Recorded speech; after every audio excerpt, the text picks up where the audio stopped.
Welcome, everybody, to a brand new Blu-ray and DVD out and about video today, and this week sees the ladies getting in line for Tom Brady. Well, the old ladies, but hey, at least it's something. In 80 for Brady, hitting store shelves along with the religious drama, The Jesus Revolution, a little bit of basketball comedy gold in Champions, along with the third season of His Dark Materials, and a little bit of 4K upgrade love for the disaster drama Deep Impact. Oh, yes, the glory days. Plus much more. So let's go see the deals, exclusives, and we are at our first location, Walmart. So let's go in and see what they got. All right, everybody, we are in at good old Walmart, and well, it looks like we got the new releases worth checking out. Oh, indeed it does. A little bit here, a little bit there. How about we give it a go, shall we? Oh, why not? With none other than football and old women, because that's apparently a thing.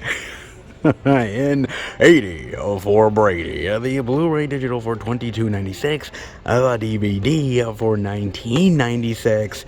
Oh man, okay, so I wanted to watch this in the movie theater with my mother. I really did, because, boy, she loves all of these actresses, man. She grew up with them. She loves so much of their content, their movies, the shows they've been a part of. And I wanted to watch it with her, but I didn't get a chance to do that ultimately for one reason or another. But she actually ended up watching it herself on her Roku that I ended up giving her. And trust me, trying to have a Roku set up for a 72-year-old woman is, let's put it that way, that was headaches alone, man. But she finally got around to working the damn thing and using my subscriptions in order to watch 80 for Brady. So when she came back to me and told me that she didn't like the movie, I was kind of perplexed a little bit, because I was like, wait a minute, hold on a second. You love all these actresses, Lily Tomlin, Jane Fonda, Rita Moreno, Sally Field. I mean, you love all these actresses. You didn't like the movie? And she's like, no. But the main reason why she didn't like the movie, well, I don't know whether it'll shock you necessarily, because it doesn't me, but I guess her confusion over football sort of trumps everything. And, well, I can't quite say I blame her, because the problem ultimately with this movie is that for somebody who's as old as my mother is, football, well, has never really been her thing, and trying to sort of get involved and interested and connected to the story with the football aspect didn't really do much for her. So I was like, okay, I'll watch it, knowing that yes, I am a football fan, a casual football fan, but at the same time, I was also thinking to myself, God, I really don't like Tom Brady.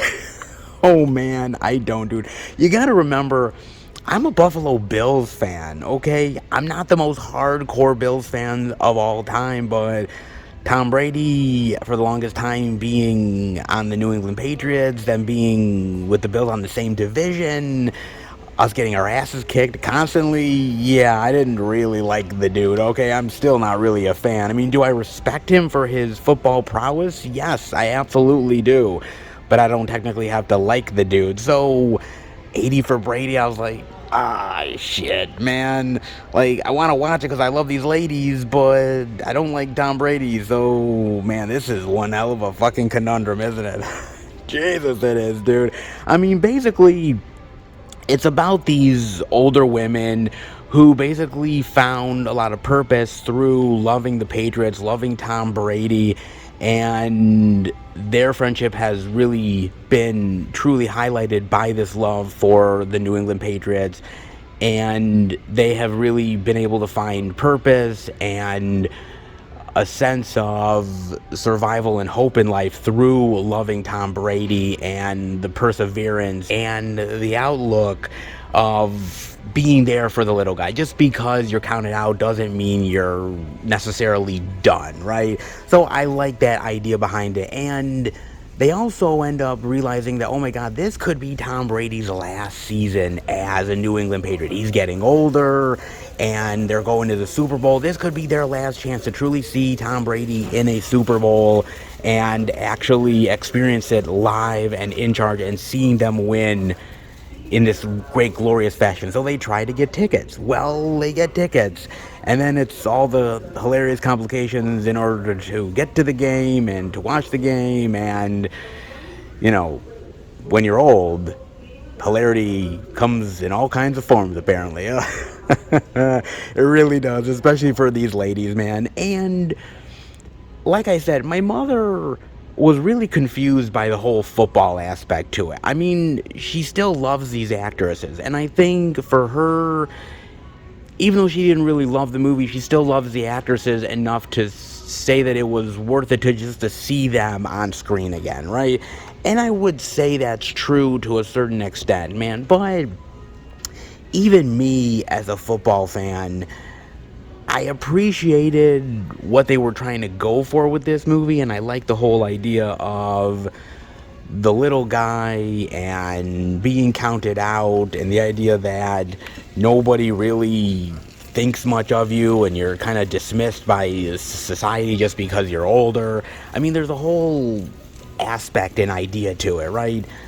Yeah, there is, but at the same time, I got to admit, a lot of what they were trying to do joke-wise, I didn't really find funny. I don't know. It just didn't really hit me. I didn't find it very hilarious. I didn't find the humor really sharp or unique. I just felt basically it was, oh, well, they're old age, and they're 70s and 80s, and oh, look, they're doing all the young kid shit. And, oh, they're trying to be hip. And, oh, well, we're putting you in this weird contest. And, oh, well, because you're old, we don't want you to get hurt now. And, oh, wow, they're actually better than we think they are? Oh, my God. Old people can still be contributing to society? Actually be kind of cool and hip? What the fuck? It's just a lot of old people jokes, and I kind of get it because, well, these chicks are old. All right, I mean, I get it, I understand it. It's trying to be cutesy, it's trying to be sort of old people generation quirkiness, right? I suppose it kind of works at times. I like the camaraderie with the ladies. I like the charm that they have. I like the chemistry that they have with one another. I mean, I think some do it better than others. I think Lily Tomlin is still really great. I love Sally Field in this movie. Rita Moreno, I don't know, she's kind of on autopilot in this movie. Even Jane Fonda, like, I usually really love Jane Fonda, and she's a really great firecracker of a woman, and here I just kind of felt like she was kind of limping across the finish line. I mean, I could even argue that Sally Field has moments where she's kind of doing it as well. The only person that's really, I think, doing an amazing job and really hitting it out of the park to me is Lily Tomlin, man. I mean, out of all the women, she is definitely the lead of this movie, and it absolutely shows. I like certain aspects to this movie. I like some of the humor. I like some of the football stuff. It just kind of comes across as lukewarm. I mean, this movie felt more TV movie-ish like than anything else, and it's really stretching the believability in a big bad way, man, especially when it comes to them getting to the whole Super Bowl event. They're there, they have issues with the security, they have issues with the play calling, they have to go into the room where they make the play calls in order to inspire Tom Brady, and I'm like, okay, look, I can really believe a whole lot of shit, man, when I'm watching a movie. Like, I can believe a bear will ingest cocaine and rampage like a motherfucker, okay? But old-ass women sneaking into the play call room and everybody being okay that they inspire Tom Brady is not exactly high on my list. All right, I will believe a rampaging bear hopped on cocaine before I can ever believe that shit. All right, I'm just saying, man. But, you know, look, it's got moments where it's kind of fun, it's kind of cute, it's nice to see these ladies still around and being highlighted in a movie like this. Yeah, but I don't think this is the best of the efforts. You know what I'm saying?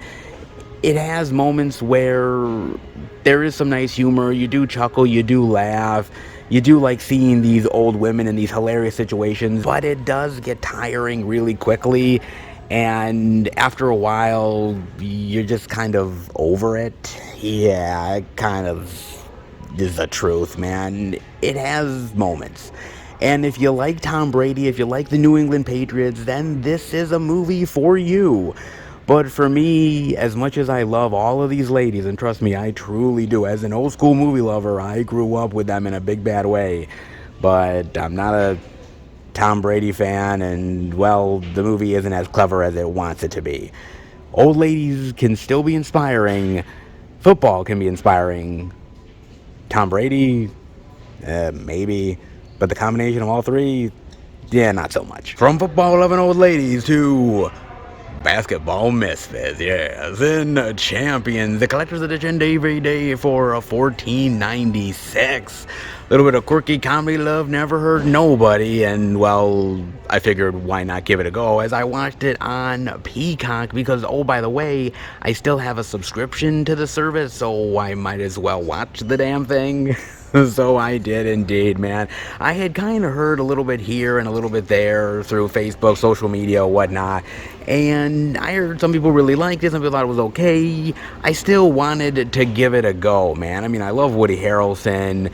It's directed by Bobby Fairley, so I'm like, okay, I gotta at least give it a look, man. And basically, it's about this coach, Woody Harrelson, who's down on his luck. He's somebody who's very combative with the other coaches, thinks he knows everything, very volatile, and he ends up getting into this skirmish with one of the coaches. He ends up getting into a drunk driving issue. He gets fired and potentially getting jail time, but instead he gets community service and is forced to coach these intellectually disabled people on this team, this whole like league thing that they have. And so he's very apprehensive. He doesn't want to do it. He really has no interest in it whatsoever. He wants to get back to the big leagues. He wants to get back to the NBA.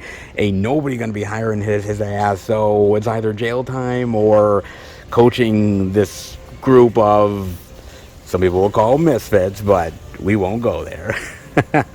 And so he decides, well, the community service sounds a hell of a lot better than jail time, so, shit, why the hell not, man? And all of the crazy, hilarious complications that go along with it, man. Now, I'm gonna be honest here. I really did enjoy the movie, but I don't know if I exactly loved it. Like, I really love Woody Harrelson in this movie. I mean, he's playing the snarky, asshole, jerk-off type, and eventually he becomes likable, and you get to understand him, and he learns to love these group of disabled people, and they become like a family, a group, the camaraderie of it. I mean, it's tried and true. It doesn't break the wheel necessarily. I mean, you've seen it a time or two over and over again, so yeah, it's nothing new necessarily, but I like Woody Harrelson in this role. I like all of the disabled adults in this film. I love all of their quirks and the charm that they have, and I actually think they did a really great job in this movie, man. They really took them, and yes, there is moments where you sort of are making fun of their own disabilities, and sometimes that becomes a little bit of a problem. You're like, oh, I don't know whether I should technically be laughing at this, but there is a certain amount of great humor and at least poking fun at themselves that I appreciate. So I did like that, man. I mean, I think overall there's a really great likability to this movie with all of the characters and the actors playing the roles. I mean, Cheech Marin is here as well. I love Cheech Marin in this, man. I love him, and there's so many other really great actors in this piece as well. And so that wasn't the problem. It just kind of felt like been there, done that, right? Okay, this ragtag group of so-called losers ends up really finding a purpose and finding camaraderie with one another and ends up going to the championship and, oh my God, we're going to win the championship, boys, and, all of the sports camaraderie that goes with it. I mean, been there, done that. It's been done 10,000 times over, and it's been done here as well. I like the aspect of the intellectually disabled people. I like the idea of seeing them as not much other than an obligation, and it being so much more than that, and really learning to love them and accept them for who they are and accepting yourself in the process. There's a lot of really great messaging in the movie. I don't know if necessarily it all came together at the end of the day, but I thought there was a lot of really great charm and a lot of really great humor that did make me laugh, that did make me smile. And at the end of the day, I was happy after watching it, man. I really like the idea of these zeros turning to heroes. And not that it necessarily breaks the wheel, not that it necessarily reinvents anything, but it's a nice little story that had a lot of really great, interesting, funny moments and characters that you really can invest in. So, not terrible, not great, nothing necessarily memorable either, but a good time?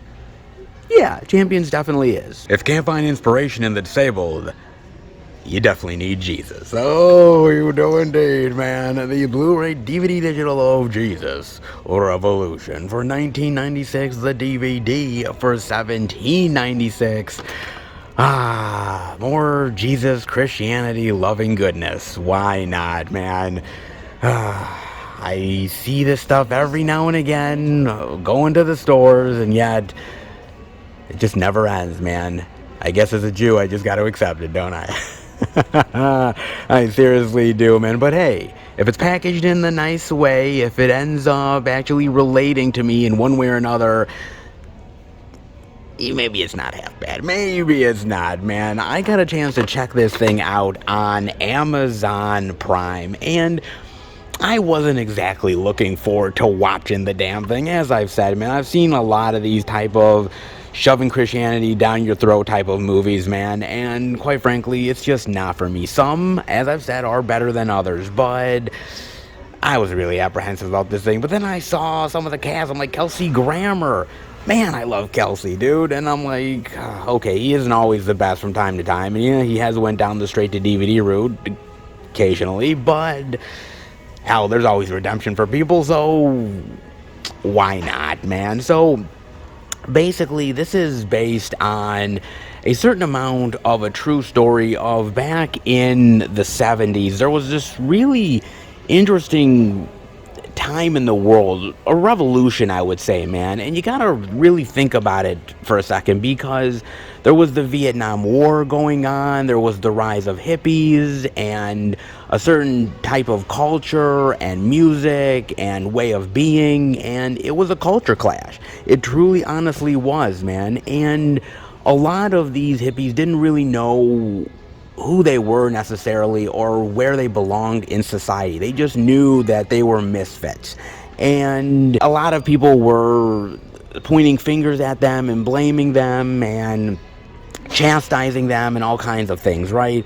And this story really is about this pastor and this one hippie who's very influential coming together to really bring this hippie culture to Jesus, or at least Jesus to them, and bringing Christianity to the masses, and this major revolution, the Jesus revolution, that ended up happening, man. And all of the complications that go along with that, man. I will admit this, okay? As far as movies that shove Christianity down your throat, this isn't bad necessarily. It's actually pretty good. I did like it. I thought the characters were very genuine. I liked some of the humor. I liked some of the really serious moments. I like the idea of these group of young kids, teens, 20-somethings, who really has felt like society has really left them behind. They have no place, and the idea that this pastor, yes, sees an opportunity, but sees a way of really being a voice for a new generation. And I really like that aspect, and I like that idea behind it. And I thought the story was really intriguing and fascinating, and I liked the personalities and the stories behind it. I thought it was really interesting and really unique, and the complications, and how when the good times are going great, everybody is loving it, and when the bad times are upon us, well, everybody is pointing fingers. But at the end of the day, Jesus rules all. Oh, yes, it does, man. Look, I'm gonna be honest. It's actually a pretty decent movie, all things considered, man. And I actually really did enjoy it. But I also kind of felt manipulated by the movie at times. I kind of felt like I understand what is going on here, and I understand embracing the love of other individuals and how we can all come together no matter what age we are, young or old. It doesn't matter, as long as we believe in something together. That's really what ultimately matters at the end of the day. But it kind of felt like it was manipulating my emotions a little bit, like Jesus is the only thing that will really save these people. And I'm like, really?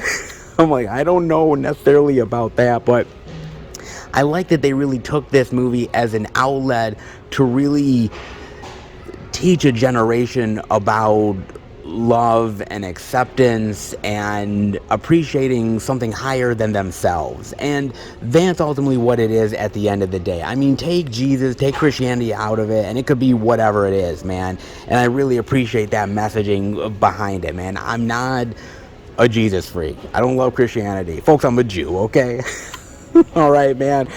I'm very much strongly a Jew, dude, but there is times that I do really appreciate that type of story. I do appreciate those types of characters, and I do love the journey that these people go on, man, of being non-believers, of being people that are losing their faith, and through these interactions, through really accepting one another, really ends up finding a lot of common ground together. And that's the story that I really appreciated, man. Can't say I really love the whole religious Jesus freak stuff, but at the end of the day, I really liked what they were trying to say about this movie. And whatever it is, as long as we can come together as a society, that's really the most important thing. Because look, we live in troubled times. We are divided like a motherfucker. There's not many things in life that we can all really agree on or come together for.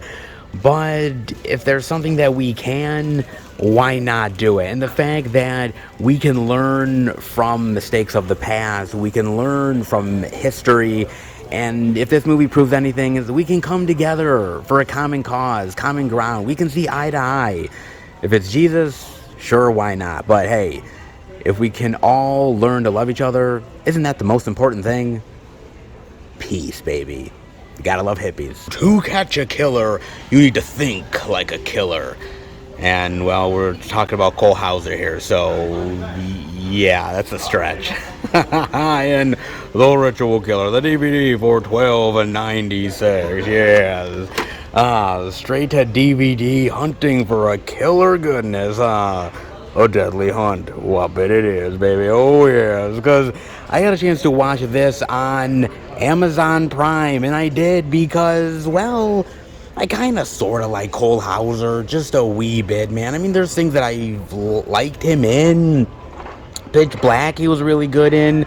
Of course, I've really liked him in Too Fast, Too Furious. Yes, I realize that's one of the worst in the franchise.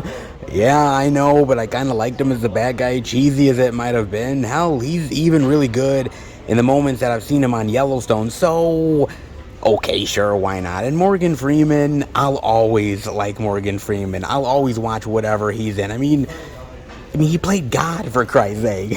I mean, how many people can really pull that shit off? I mean, come on, man. Not many people at all, dude. So, I wanted to give it a look, man. And basically, it's about this detective that's trying to find this killer that's doing these ritualistic killings. He ends up talking to this expert in this certain field that knows about African rituals and ritualism, played by Morgan Freeman, and off we go, man. All of the complications, the drama, and the hunt for the deadly killer. Yes, indeed, man. And I gotta admit, the movie is okay. It ain't the greatest. It doesn't exactly light my fire, but it's not terrible either. It's kind of standard, sub-ish standard. It still has its moments where I really like it. It's got some tense, thrilling moments in it. Cole Hauser is doing his best to kind of be badass and sort of not really succeeding, but at least putting an effort in. And Morgan Freeman is basically coasting, okay? I mean, he's doing his best to just be like, yeah, I'm saying my lines and, I'm kind of looking serious. And he's getting the paycheck for it, so hey, why not, man? I mean, it's got okay moments to it. Some of the killings are alright. The killer doesn't really have any charisma or any charm. He's just basically a wet noodle, man. I don't know. It's got its moments that kind of thrill you, but if you really want to watch something great, a hunt for a ritualistic killer, watch Seven, man, or even watch Resurrection with the man, the myth, the Highlander legend himself, man. Watch that. This is alright. It's just been done so many times before, and this doesn't reinvent the wheel or bring anything new to the table.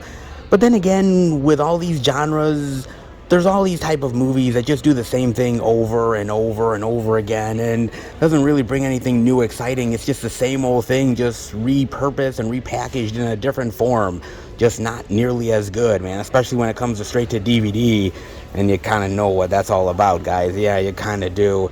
All right for what it's worth, time waster, but anything spectacular, no. And honestly, you could watch movies that are a hell of a lot better. Cole Hauser and Morgan Freeman trying to be badass and hunting down killers.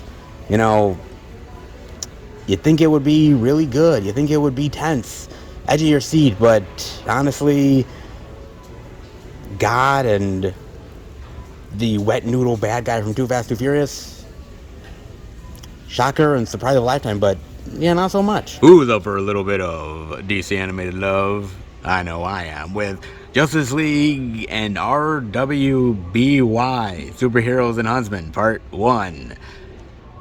Right. Oh, man. I got a chance to watch this on Amazon Prime, and I'm gonna be honest here, man. Like, when I saw there was a new DC animated film, I was jonesing. I was like, okay, man, I love this shit, alright? And then I was like, RWBY.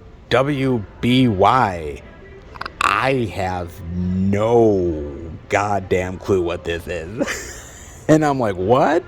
And I was like, okay, well, I'm just gonna go with it because it's DC animated. I'm a fan, so regardless, I was gonna watch it, man. And basically, it's the superheroes from the DC world that you know and love who have now turned into, like, kids, teenage kids for some reason. And they're in this realm that they know nothing about. Their powers, some have them, some don't, some are switcherooed. And there's these other people, the RWBY, that has kind of been brought here as well. They don't know what's going on. They don't know who to trust. These weird creatures with these weird powers, and they sort of have to reluctantly team up together to try to fight evil and get back to their world any way they can, yes. I mean, look, I'm gonna be honest here, man. I was a little confused because I didn't really know what this other group is. Apparently, it's this American-style anime that was created by Rooster Teeth, which I've heard of that, but I was like, okay, I've never heard of this whatsoever. Then again, can you really blame me? I don't really watch anime, so that went way over my head. Okay, so it was definitely an education and introduction for me in a big bad way. And so I was like, okay, I'm gonna give this thing a chance. And I generally did like it. I like the idea of the superheroes that we know and love being turned into young teenagers, and they're like, oh my god, I hated my teenage years. Jeez, I didn't think I'd revisit this shit. And being with these other superpowered individuals and, learning the quirks and learning to trust one another and fight alongside each other. I like that aspect to it. I thought the action scenes were pretty cool. I like some of the animation, mixing sort of that anime style with traditional DC animation as well. I like the mixture of it. I think it mostly works, kinda, sorta, man. I gotta admit, though, I wasn't really as engaged with this movie as I am most DC animated movies. I don't know whether it was some of these characters, the RWBY, that I wasn't really engaging myself with. I mean, I love the cool designs, I love some of the cool gadgetry and superpowers, but I wasn't really as invested in it, and the whole storyline kind of left me wanting a little bit. Yeah, it's okay of a movie. I didn't mind it.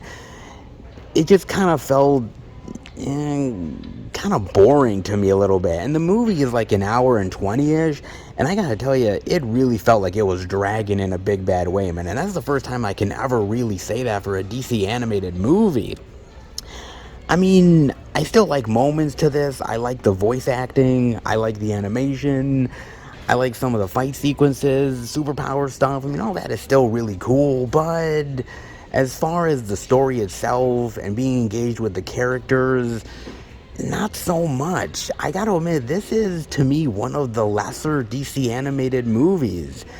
I just wasn't really feeling it this time, man. I mean, I was excited to watch it, but after I ended up finishing it, I was kind of just lukewarm on the whole thing. I mean, I'm sure the RWBY is cool. I'm sure it's some great anime, but I wasn't invested as I wanted to. Lackluster? Well, compared to other DC animated movies, yeah, kinda. Still interesting, still great for DC, but yeah, for me though, I've seen better. I'm just saying, man. If you like it, I get it, but just didn't quite do it for me. I mean, seriously, it really didn't, man. But regardless of that, you do have the new release of Walmart is definitely supplying the goods. You've definitely got to appreciate that. And oh, I definitely do, man. Not bad yet again for a good old Walmart. They are showing the physical media appreciation. But is there anything else? Why don't we take a look? And look, we have more goodness, baby. Well, it's in the seasonal section, but hey, any new media is good media we're checking out, right? Yeah, you agree with me. I know, baby. I mean, we got all of these great Disney appreciation, Disney celebration love right here. I mean, they have all the stuff that we've seen before. The Toy Stories, Little Mermaids, Frozen's, Jungle Book, Sleeping Beauty, Lady and the Tramp, 101 Dalmatians, the Aristocats, all of that really great stuff. Nothing out of the ordinary that we haven't really seen, but it's nice that they have it. But this, ooh, this is quite interesting, man. Warner Brothers 100. This is pretty cool, man. I mean, for slipcover love, I'm kind of a fan, man. I mean, they have these 100 editions, various different ones. I mean, they don't have everything in stock, but they have some of it. And what's kind of cool with these slipcovers, I mean, they're the same old editions. They're the same DVD editions that you've seen so many other times, but with a fresh new slipcover attached.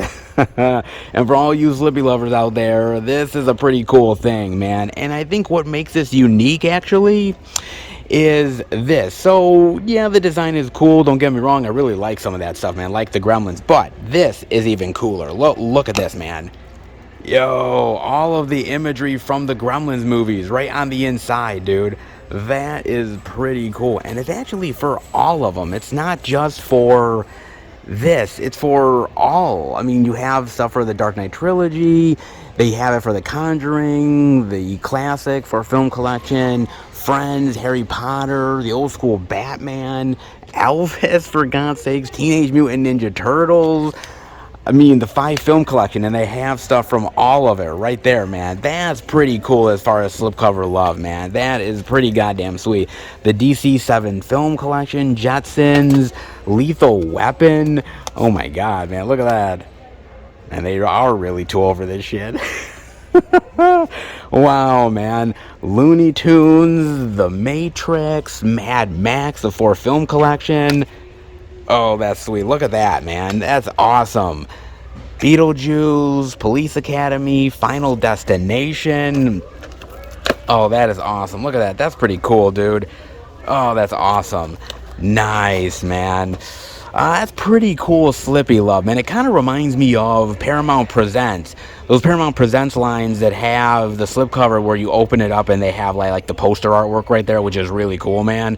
I love that, dude. These are great, cool little additions, man. I mean, don't get me wrong, the Disney 100 stuff is pretty interesting. You get the collectible pin, okay, fair enough, but there's something about these unique slipcovers that I kind of like. I mean, I can't show them all off because of the fucking spider claws, man. God, I hate that shit. It ruins the packaging like a motherfucker. Damn, dude. I get it. Security purposes, safety, I understand, but damn, man, as a collector, that really hurts my soul. It really does, man. But they're really cool editions. I mean, yes, it's the same DVD edition over and over again, just repackaged with a new slipcover, but the slipcover is pretty cool. You've got to admit, man.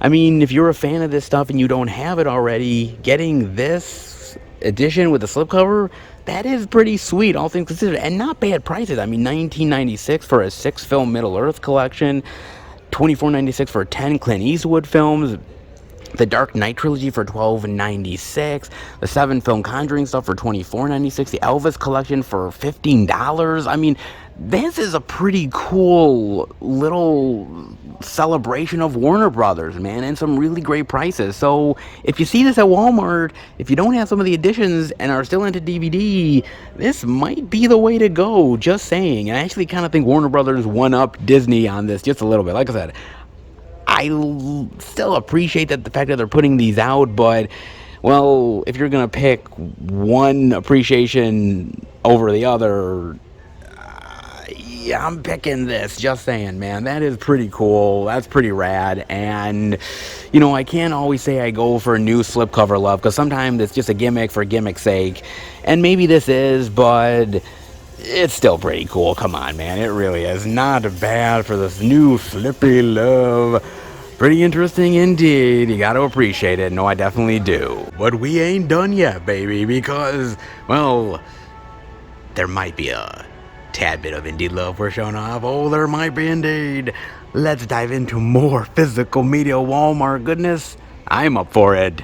With a little bit of murder. Yes, Invitation to a Murder for $12.96. What is this? Looks very Victorian, Ripper, Agatha Christie-like, perhaps, because everyone is a suspect. Yeah, you bet your ass, man. Wait a minute. Wait, is that who I think it is? Is that? Holy shit, it's Misha Barton. Whoa, oh my god, man, I haven't seen her in a hot minute. Holy shit. God damn, dude. The OC? Any of y'all remember that shit? Oh, damn, dude. I used to kind of sort of have a crush on Misha Barton, man. I did. Wow, I cannot believe to see her in this. Holy shit, man. That's a blast from the past. Wow, dude. Solve this murder or you'll be next. Yeah. So, in this homage to Agatha Christie, yeah, it kind of felt like that. Set in England, amateur detective, kind of real life whodunit. Okay. Nice, of course, being the next victim and cold blood. Yeah, there we go. Dude, I like a good murder mystery. I really do, man. And I kind of feel like it's kind of being brought back, right? I mean, with the whole, Knives Out stuff, and I love the whole Hercule Poirot movies. I love the Kenneth Branagh ones. So this kind of looks okay, I guess. Maybe lesser than some of that other stuff, perhaps. I mean, how many of these Victoria Agatha Christie ripoffs have Misha Barton? Well, so far only one. But hey, man, it might be good. It might be a little bit of a time waster, or it might be kind of like one of those ones where you're like, geez, yeah, the knockoffs really aren't really all that good, are they? Yeah, maybe. Invitation to a Murder sounds good. Misha Barton, old school crush, not bad. Agatha Christie ripoff, though, might not be up my alley.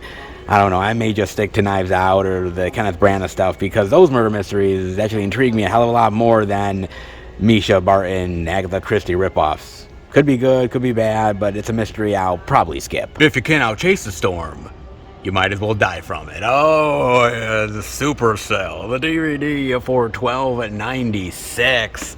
Ah, yeah, it's a good old Storm Chaser. Ah, yeah, gotta love it.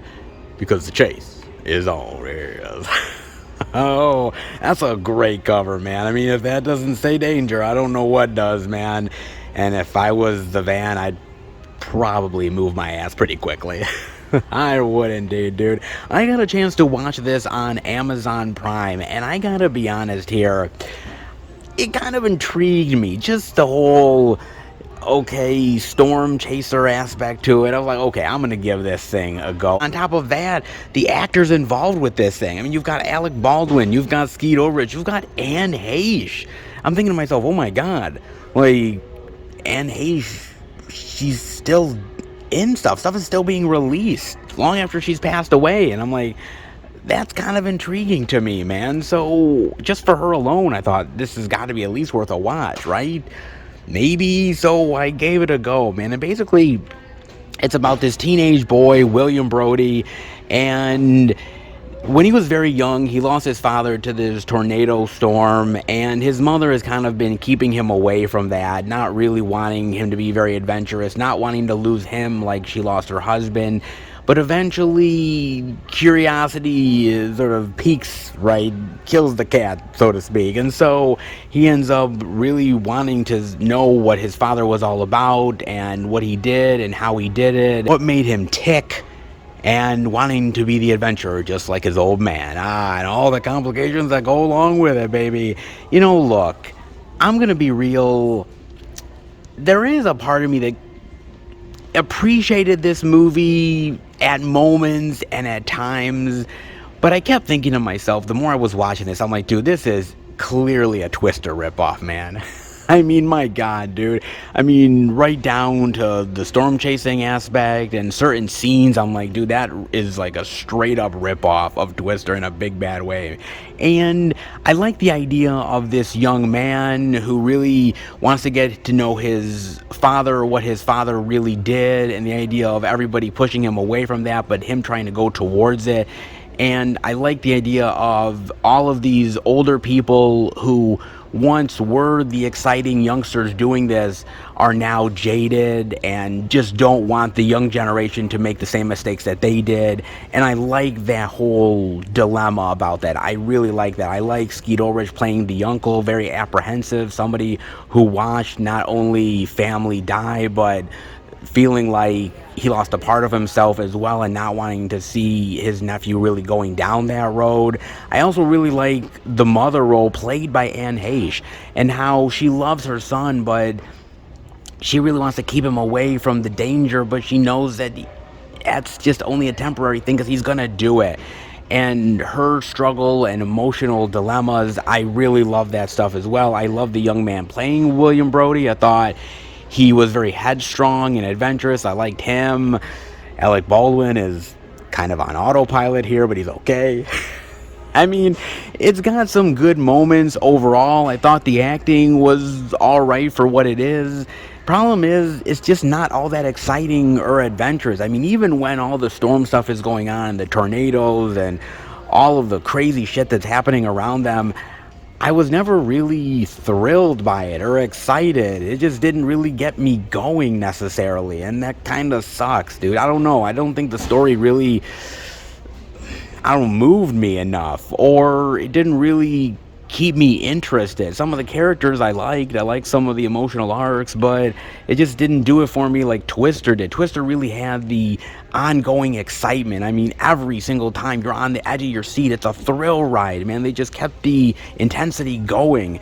And Supercell just doesn't do that. They have moments of it, and then there's a long period without it where the characters are just talking about random stuff just to keep the plot going in the story. And you kind of get bored. And then once you get a little bit of excitement, it stops again. And it's stopping and starting and stopping and starting. And I'm like, shit, okay. You had me, and then you lost me, and then you kind of had me again, and you lost me, and fuck it, I'm done. You know, it has moments. Some of the music was really inspiring, but yet it felt like Twister. Some of the action scenes are kind of cool, but they reminded me of Twister. And Yeah, it just didn't quite work itself out at the end of the day, man. I mean, even the effects, the CGI stuff feels so terrible, man. I mean, even moments where characters are talking, like there's a scene where Anne Heche is talking to this teenage girl in a car, and all I could focus on is how terrible the CGI background is outside. I was like, holy shit, this is so fucking distracting, dude. Yeah, the CGI is that fucking bad, dude. I mean, I understand this is low budget, I understand this is straight to DVD, but fuck it, man, be creative with that shit, because, dude, if you're not, then it takes you right out of the movie, and this really did, man. It's kind of a shame because it has good moments, intriguing moments, some adventurous moments, but it just doesn't quite do it, which is just a goddamn shame, man. And at the end of the day,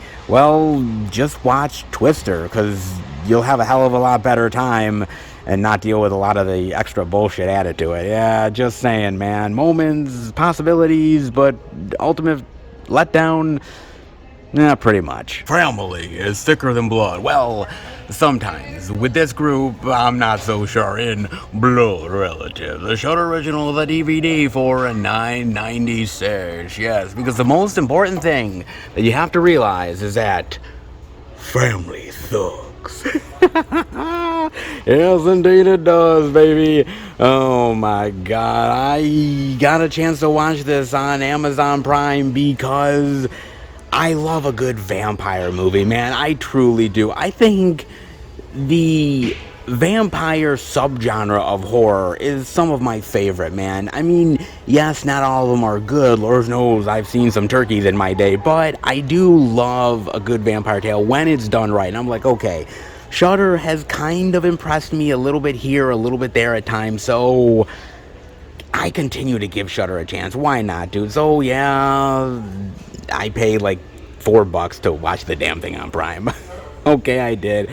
But was it worth it ultimately for the $4? Well, sorta, kinda. I mean, it's about this guy who is this Yiddish-speaking 115-year-old vampire, which you don't see every day, vampires speaking Yiddish, but sure, we'll go along with it. And he's just going from place to place, surviving however he can. And this girl is kind of stalking him. Who is it?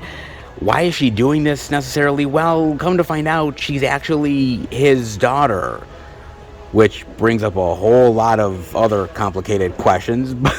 But yes, she actually is, and she's even got the fangs to prove it, folks. And so he's kind of learning about her, trying to maybe be a father figure, parental guidance type of deal, and all of the blood-curdling madness and hilarity that kind of goes along with it, I suppose. I mean, it was okay. I mean, I kind of like the father and daughter dynamic. I also happen to like the Yiddish-speaking vampire. I actually think he has a lot of charm, and he's quirky, and he's sarcastic, and I kind of like his style, man.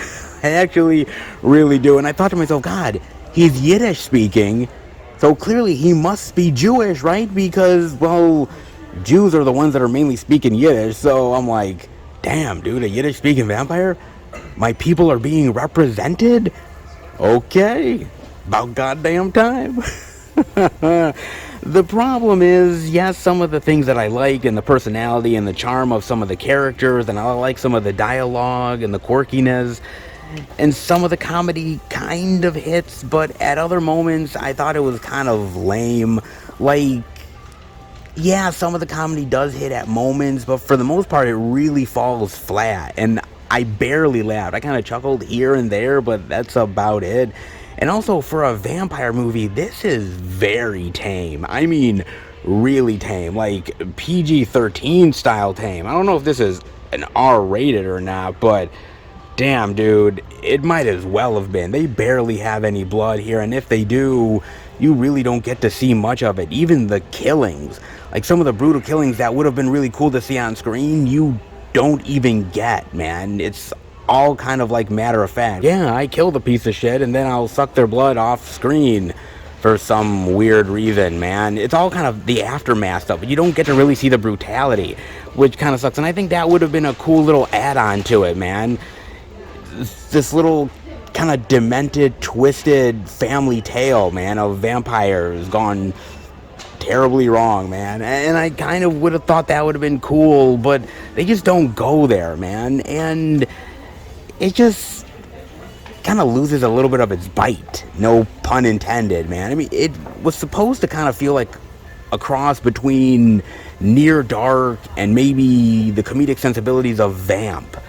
And it has those moments at times where you kind of feel that it's kind of clicking, but other moments where you're like, dude, this is really failing, and yeah, it kind of aping off of better movies, but not doing it half as good. And so I was kind of left empty. I kind of wanted more. And at the end of the day, it was kind of just a time waster. It's less than an hour and a half. And yeah, it breezes by, but you're kind of just left with a sense of that's it. There's no more. Like, that's all we get. And yeah, it has some cool moments here. I like some of the stuff with the older vampire and meeting some of the people that he's interacted with in the past, and some of the mythology and his history and everything, and some of the comedy that comes along with that. Yeah, I kind of liked it at moments, but it just didn't really have that edge to it that I wanted, man. And at the end of the day, I was kind of just left with, okay. Didn't really impress me all that much, man. And I kind of feel like that's Shudder in general, dude. Like, there's moments where I really think Shudder is fucking amazing and awesome, and there's been moments where I've really liked it, man. Like things like Scare Package, the first one, which is really cool, and I recently even watched this one, and I thought that was fucking awesome, man. But then there's moments like Christmas, Bloody Christmas, where I'm like, dude, this thing is fucking lame and terrible as hell, man. I'm like, dude, this is a piss poor piece of shit horror flick. And I'm not saying this is piss poor or anything, but it's just a sorry excuse for a really great, fun vampire movie. And it could have been so much more. And it could have been really inventive and creative and bloody and gruesome, but yet hilarious at the same time. And it really does none of them all that well. Ah, damn, dude. Shudder, yet again, gets inspiration from a lot of other movies to do something interesting, but falls incredibly flat and fails epically to try to even match any of the stuff that it's trying to ape off of. And Blood Relatives is yet another example of it. God damn, dude. I love me some good vampires. I love a good gory time with bloodsuckers, but this one, let's just say, family sucks, and so does this flick. If you're getting chased by the shark, just breathe. It'll be over soon. You just have to go through the digestion process. Oh, yeah, then breathe for $9.96, because every breath may be your last when you're dealing with this type of animal. Oh, you bet your ass, baby. Oh, yes, another killer shark movie. My God, man, yet another one. Jeez, it felt like we had just talked about Swim, and now we're getting another one as well. Of course, man. I swear to God, either every week or every other week or every few weeks, we're getting more killer shark movies, man. They're just never ending, dude. My God, man. You just can't kill these fucking things. Seriously, dude. Oh, wow. I mean, I kind of like the cover. The cover looks really cool. That doesn't mean that the movie is going to be good. I'm just saying the cover is, okay? You never know about the movie until you watch the damn thing, if you decide to, yes. Cindy and Tom are a newlywed couple who set out to film and explore the beauty of the ocean and the creatures within. Noble goal.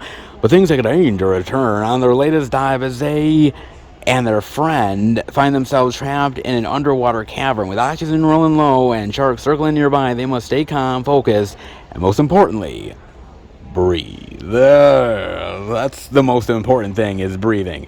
Then again, I thought survival was, but sure, why not? And not getting eaten by the shark at the same time, but sure, we'll go with breathing first. Oh, man, dude. You know, kind of reminds me, kind of has a little bit of like 47 meters down with maybe a little bit of open water mixed in as well, possibly. It's kind of intriguing, man. It has interesting aspects to it. I definitely would be intrigued by watching this. I don't need crazy, complicated shark movies. I mean, sometimes it doesn't hurt, like Deep Blue Sea. I love Deep Blue Sea, man. I love that shit, dude. I just like a good survival tale at the end of the day with some really tense and thrilling moments, man. And a movie like Open Water definitely did that. Of course, Jaws, the classic, ultimate classic, of course. But it seems like all these shark movies, they're always chasing the classic's tail, right? And some do it better than others, but a lot of these straight-to-DVD ones, dude, I don't know, they don't do the trick. It's just the truth, man. Some are really ridiculous. Like, there's one that I own called House Shark, which is absolutely bonkers and crazy and ridiculous and over the top. But it's kind of fun and kitschy and campy, and I kind of like it. But then there's other ones that are trying to go the more serious route, trying to take on Jaws and absolutely failing. I'm not saying this is doing it, but I like the idea behind it. And a simple survival tale with killer sharks just in their natural habitat, that could be intriguing.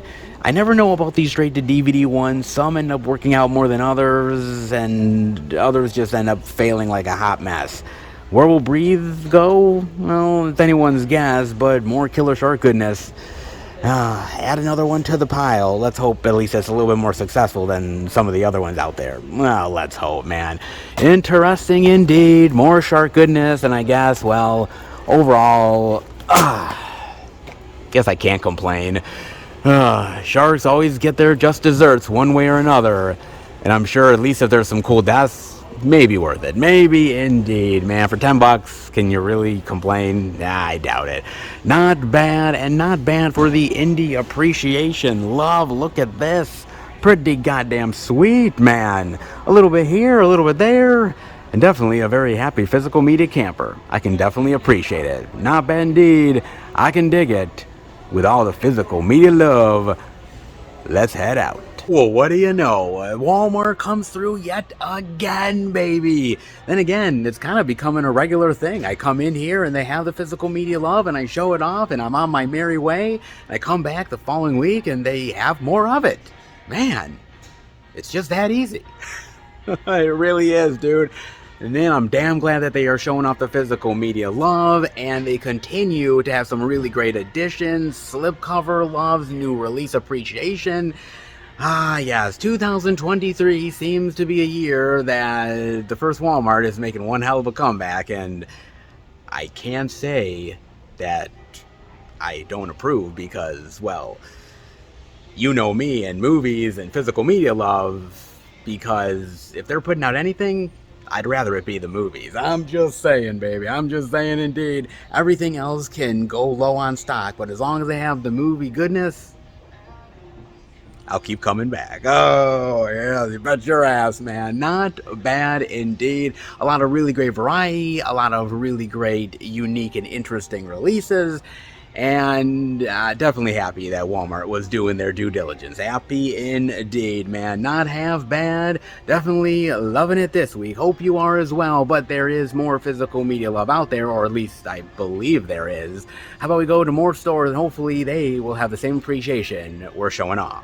All right, everybody. We are at our second location, Target. But before I go in, I gotta talk to you guys about something. Of course I do. Why wouldn't I? And if you noticed last video, I talked about the whole idea of the DVD Netflix service going bye-bye, and I was really sad about it, and man, good times gone, but not forgotten. However, maybe they're not long gone after all.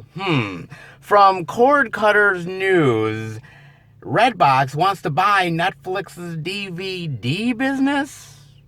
Let's dive in, shall we? This week we learned that Netflix will be shutting down its DVD business. Now, Redbox's parent company, Chicken Soup for the Entertainment, has announced that it would like to buy Netflix DVD rental business before it shuts down in September of this year. I'd like to buy it, said Bill Ruhana, the CEO of Chicken Soup, told Penske Showbiz Trades. According to Next TV, I wish Netflix would sell me that business instead of shutting it down. This could be a great boon to us because now there are a whole bunch of people who are going to look for a new place to get their DVDs, and we're close to 90% of them based on where our kiosks are located. Sadly for Mr. Ruana, Netflix has apparently repeatedly turned down the efforts by Redbox to buy out its DVD.com business. Now, though, that Netflix has decided to shut down its DVD and Blu-ray business, there may be one more chance for Netflix to sell DVD.com to Redbox. Netflix's DVD business generated just $145.7 million in revenue in the first quarter of 2023, down 20% from the same time in 2022. DVDs now make up just 0.5% of Netflix's revenue. Man, wrap your mind around that shit. Wow. DVD.com plans start at $9.99 a month for one disc at a time, $14.99 for two discs at a time, or $19.99 for three discs at a time. You can get both DVD and Blu-rays for that price. Now, DVD.com customers' final bill will be in August, and they will continue to get access to the service until September 29, 2023. Netflix says they will accept discs until October 27, 2023. Chicken Soup for the Soul Entertainment purchased Redbox last year for $375 million. The deal was a combination of stock and bet assumption that gave Chicken Soup Redbox far below what it would have sold for a few years before. Very interesting indeed. So, they want to get more into the DVD business. They got the kiosk going, but they want the mail as well. Oh, yes. Well, could Netflix potentially give them the business, sell it off to them, since it's just going the way of the dinosaur anyways? Maybe. But there's really no telling. I mean, it's tough, because if you are a business like Netflix, you see the reason, as I said in the last video, to get rid of it, because it's slowly losing you more of a profit every single year. And if you're about making profits, well, unfortunately, even if it's convenient for other people, it ain't convenient for the actual business itself. So they decided to get rid of it. But at the same time, do they want to give it to another business? Because let's say that business thrives off of what you just sold them. What if they turn it into something amazing that garners them a lot of cash and a lot of notoriety? And what if, for some odd, weird reason, the physical media by mail service becomes a big boom again? I mean, I'm not saying it will necessarily. I mean, Lord knows I'd like for it to be, but I don't think that's really going to happen. But what if it does? Netflix is going to look like a fucking idiot, okay?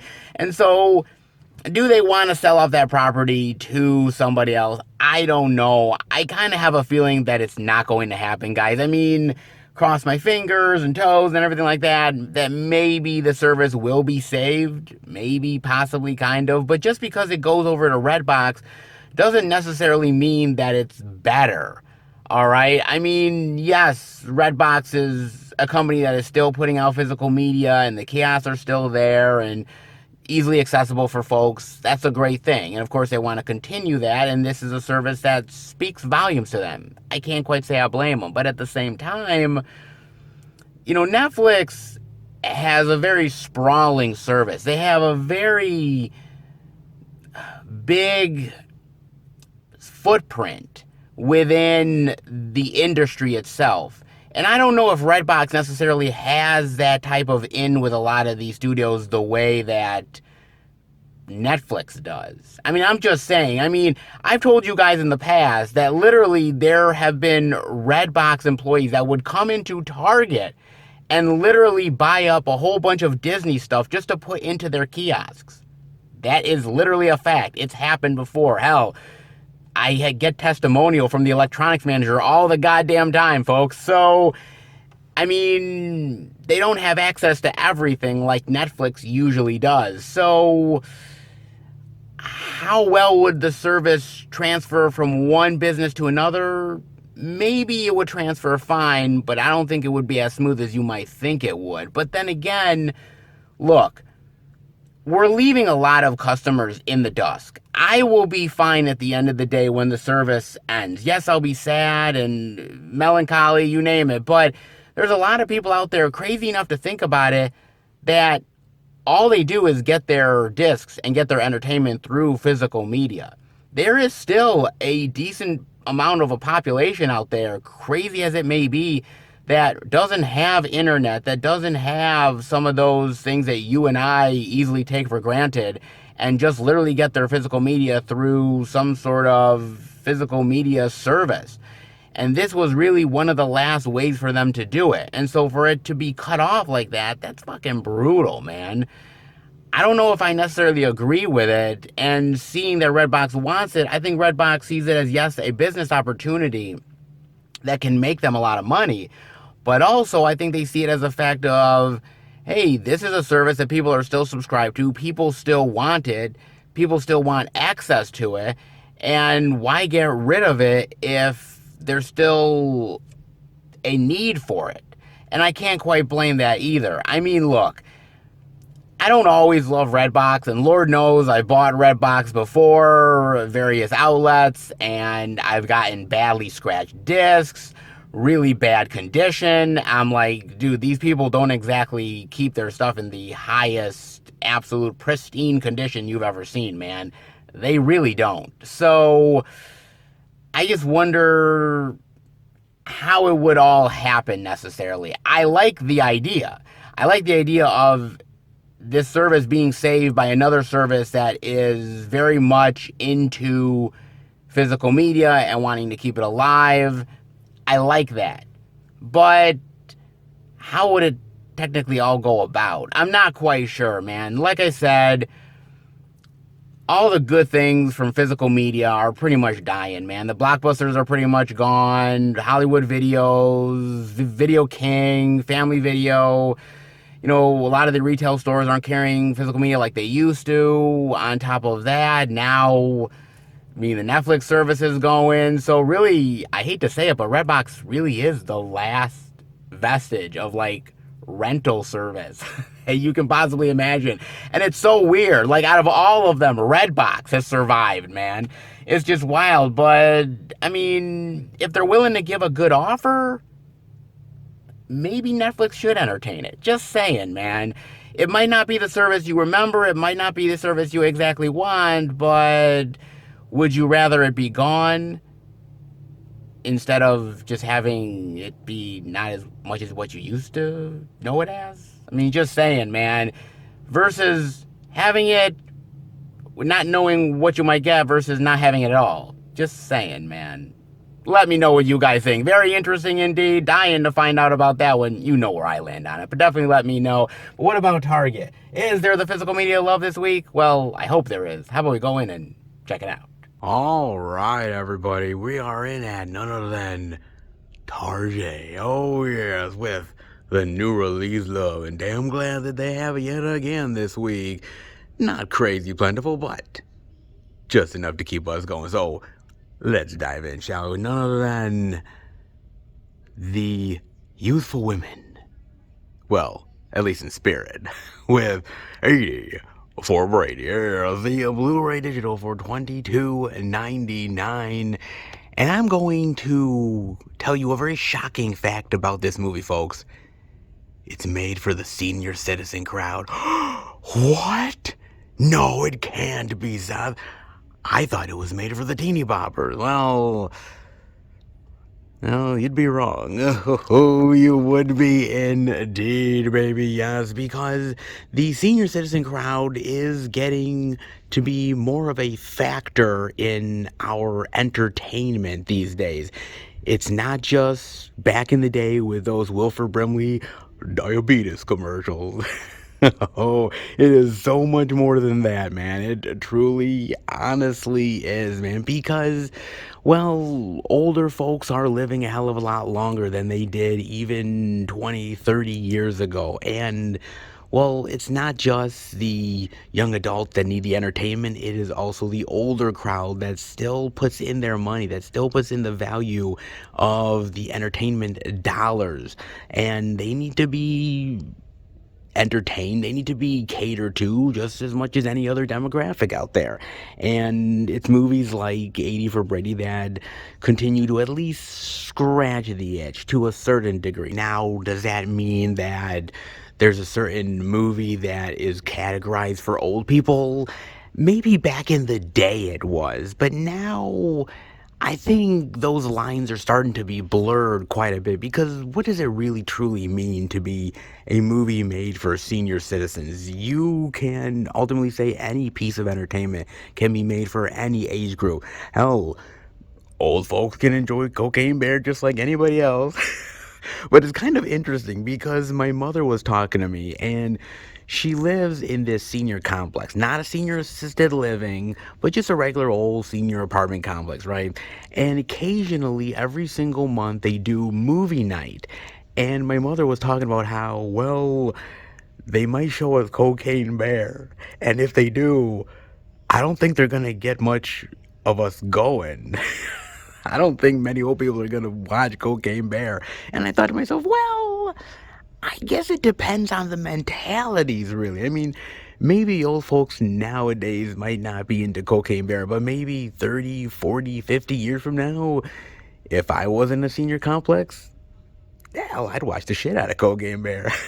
So I guess it depends on the type of senior citizen that is in today's mentality versus in the future, right? But anything could technically be for old folks, just like anything could be for young people. The lines aren't exactly drawn completely the way maybe they used to be long, long time ago, man. But there's a ton of movies that, whether you like it or not, is considered part of the older folks, senior citizen crowd, man. Whether we're talking about old school movies like Cocoon from way back in the day. Remember that movie, dude? God, talk about Wilford Brimley. Okay, that's a great movie, man. But if you think about the demographic, Jessica Tandy, stuff like that, that was older crowds. That wasn't exactly for the 20 somethings, okay? Then again, you look at something like Grumpy Old Men, which Grumpy Old Men is a fantastic comedy. It's funny as fuck. But again, you think of older folks like Walter Matthau, Jack Lemmon. That's a movie that most likely catered to an older crowd more than it did a younger crowd. I mean, all of those Walter Matthau, Jack Lemmon movies, Out to Sea, and a whole bunch of them, man. Great movies. I really love them, but can I say that they were catered to, like, 15, 16-year-olds? Yeah, probably not. And on top of that, a lot of the comedies featuring a lot of these older actors, well, they tend to be skewered more towards the older crowd. You think of Going in Style or Las Vegas or The Bucket List with Jack Nicholson and Morgan Freeman. I mean, just saying, man. Those movies, yes, those are really great actors, and it should be for anybody who enjoys old school comedies. But again, with those type of actors, who are they promoting it for the most? Just saying, man. You look at something like The Best Exotic Marigold Hotel, that skews to a certain crowd, man, a certain base. It just is what it is, man. And you take certain old school style actors like a Jane Fonda, Lily Tomlin, and a Sally Field, and it's not like you're getting the high schoolers out for that shit. Okay, you're really not, man. The Jack Nicholsons, the Morgan Freemans, I mean, unless it's like a Marvel movie or some shit and Michael Douglas is part of the Ant-Man crowd, that's the only reason somebody's gonna be seeing that movie who's, you know, still a virgin. Okay? And it's just the truth, man. And there's nothing wrong with catering to the old crowd. Look, I'm not getting any younger, okay? I'm in my 40s. A lot of you motherfuckers that are watching the channel, you're not getting any younger either. And there will come a time when certain actors that are young and youthful nowadays will be older, like a Matt Damon, a Ben Affleck, you name it, Johnny Depp, all those people, and they will be old in their 60s, 70s, 80s, and you will want to watch their movies, man. They will cater to you as you get older, and that's just the truth about it. And there's no real way of denying it. I mean, there really isn't, man. It just is what it is. And does that mean that as you get older, your entertainment changes, your entertainment needs? maybe, kind of, sort of. I mean, I think your sensibilities change over time. Nothing ever stays the same. What you enjoyed back when you were, 17, 18, 19, might not be the same things you're exactly enjoying when you're 40. You still might, but you get maybe a little more sophisticated. You get a little more knowledgeable of the world, and things that maybe you thought were funny or interesting, yeah, not so much anymore. And that's just the way of the world, dude. Does that mean that these movies make you feel old? No, not exactly. I mean, when I watch a movie like this, I really enjoy it just for the fact of the comedy and the situations, and yes, seeing the old school actors that I grew up with as a kid and all their great movies, absolutely. But sensibilities change, times change, you get more wrinkles. Your bones get more brittle, and, well, you relate to things a little bit differently. And we need to cater to that crowd just as much as we cater to the big blockbuster teeny bopper crowd. There's so many different crowds to entertain, and there's so many different entertainment choices out there that the growing number of kids entertainment will shift over to when you're in your early teens. That early teen shift will change to when you're 20 somethings to an adult. That change will then shift over to when you are in your middle age. Your middle age will shift when you're older, and it just is so on and so forth. It's the circle of entertainment life, and it's never really going to stop because, well, people are continuing to age like a motherfucker. Trust me. Things that I liked way back in the day, I still like, but I've grown my palate to a certain extent. And movies like 80 for Brady kind of shine a light on that, man. The idea that, yes, we can't ignore the older crowd. Yes, you still have great blockbuster movies out there, things that appeal to a certain crowd, like a Cocaine Bear or a Plane, stuff like that, man. Caters to a certain comic book crowd, like a Black Adam or a Wakanda Forever. But there's also movies that I think cater to an older crowd who really enjoy a little bit more, not in your face comic book movies, but something a little more adult themed, adult oriented, like The Fablemans, for instance, or even something like A Man Called Otto, which, yeah, might not be for your average 20 something, but for older folks, I think they really enjoy that nostalgic tale, those old school stories with those old school actors that they know and love, man. And there's something comforting about that, even with the comedies.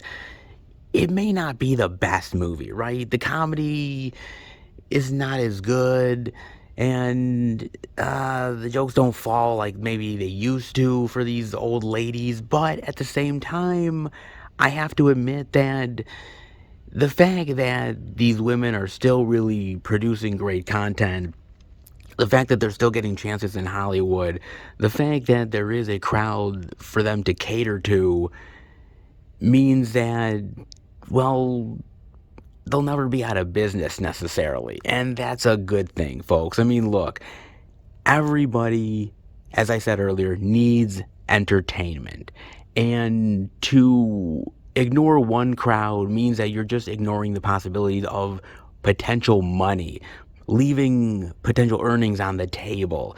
And it's movies like 80 for Brady, whether you like it or not, that need to be made for that specific crowd. I'm not saying it's good. There's some movies that are better than others. This is not exactly the best old school comedy, old folks running around hilarious hijinks movies. There is better ones out there. Grumpy Old Men happens to prove it. There's a lot of other really great old school movies out there, but at least they're trying. I can't say it's perfect. I can't say it's great. Well, I can't say sometimes the effort is really always on the screen, but the fact that they're still being made, the fact that at least it gets a certain crowd anticipated to want to go out to the movies. Because look, we're making movies nowadays that are just full on blockbusters, man. Big on screen CGI being thrown at your face, superheroes running around the screen, laser beams in your eyes, all that shit. And yeah, that's good for a certain crowd, but other crowds, not so much. And they need a little bit of different entertainment than you might think they do. And it's 80 for Brady that kind of, at least, well, tries. Can't say it always succeeds, but at least it tries. And, well, there is that. Trust me, when you get older, there will be entertainment catered to you. There will be, folks, okay? Don't deny it. There will be at a certain point. Maybe you'll like the stuff that the younger teeny bopper crowd is into. Or maybe you just want to sit with a nice little comedy with old school actors that you appreciate and an hour and a half time waster that makes you feel young again. There's nothing wrong with it. Entertainment is for everybody, even the old folks. And one day, you'll realize it. And you think your teenage years are bad? Yeah, just imagine being a superhero. Yeah. They have a lot more to worry about than simple acne. Just saying, folks. With Justice League RWBY, Superheroes and Huntsmen, Part 1. The Blu-ray digital for $22.99. And, you know, what's kind of interesting to me is the mashup of different characters coming together in the DC animated world, man. Because, you know, when I was watching this movie, I thought, well, it kind of feels a little odd having this group here just absolutely out of nowhere. But then I thought, well, geez, man, there's been other team up mashup movies kind of like this. I mean, there was ones where the Teen Titans were involved, Teenage Mutant Ninja Turtles. I mean, they've had a lot of Elseworld stories with fucking Cthulhu as part of that shit. I mean, just crazy, odd shit, man. And I suppose this isn't really out of the ordinary, but I guess it just depends on how it's done, the approach, right? I mean, what I think I liked about some of that other stuff, like the Teenage Mutant Ninja Turtles thing, or like a Batman movie set in feudal Japan or stuff like that, is then it's a unique approach and take to it.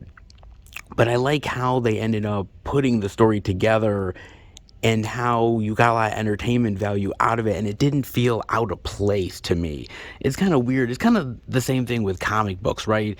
Back in the day when I was an old school comic book fan, you would see all these different mashups of characters coming together, you know, in like a few comic book iterations and adaptations, and then they'd go back to their regular scheduled programming, and then you'd get weird mashups every so often, and it was kind of a nice break from reality, I would say. And this is yet another one of those, but I just don't know if it necessarily worked for me. I like the idea of anime. I like the idea of animated characters and the DC world sort of coming together, but I don't know if this was the ultimate right way to do it, man. It kind of felt awkward and odd, and I don't know if the story really felt right to me. I mean, it was intriguing and it was interesting, and I liked some of the action and the animation to it, but I couldn't really invest myself into it. It's weird because I invested myself into Batman with the Ninja Turtles or with Teen Titans, and I've seen some weird stuff in my day, man, but this kind of felt off to me and odd, and maybe this is where I kind of draw the line, man. Maybe anime characters with DC folks kind of, sort of doesn't work for me. Maybe this is my line, and this is where it's drawn, dude. Possibly. I mean, look, I'm not against weird, odd mashups, dude. I mean, the idea of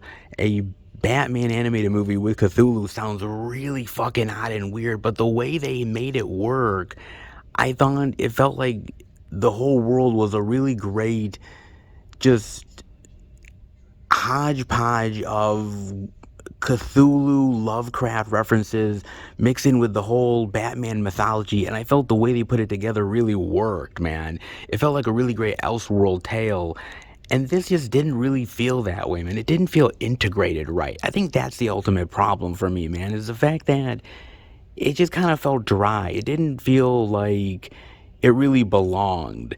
And that's the ultimate problem. And sometimes a mashup, even though it may be the weirdest thing in the world, can still work if you end up getting the story right. But if you don't, you kind of miss the mark, man. And I think this is one of those. I mean, it's not to fully knock the movie because I still like the voice acting.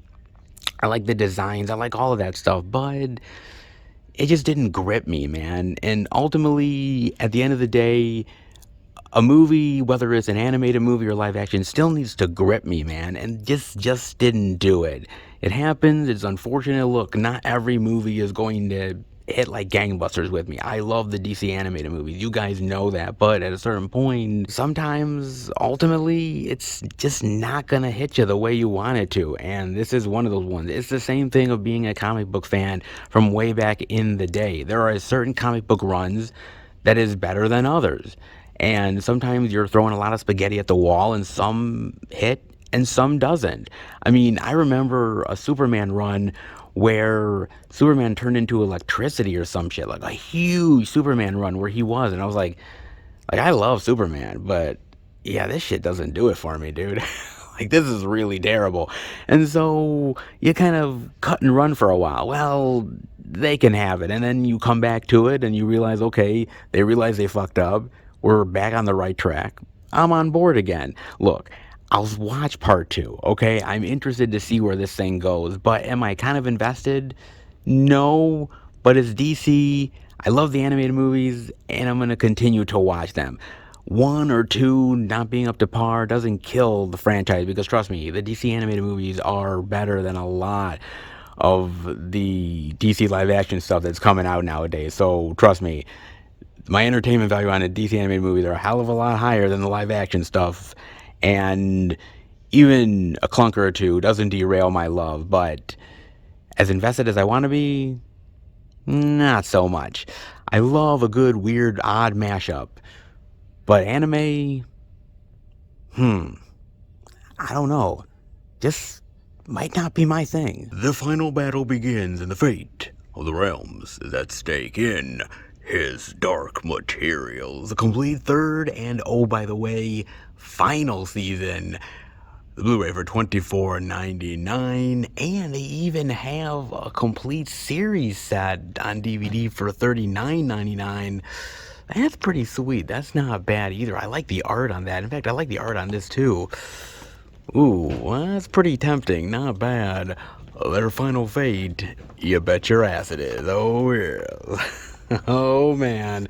The final go-around for Lord Asriel, Lyra, Will, Ms. Coulter, the Magisterium, everybody involved in this epic series finally comes to a close.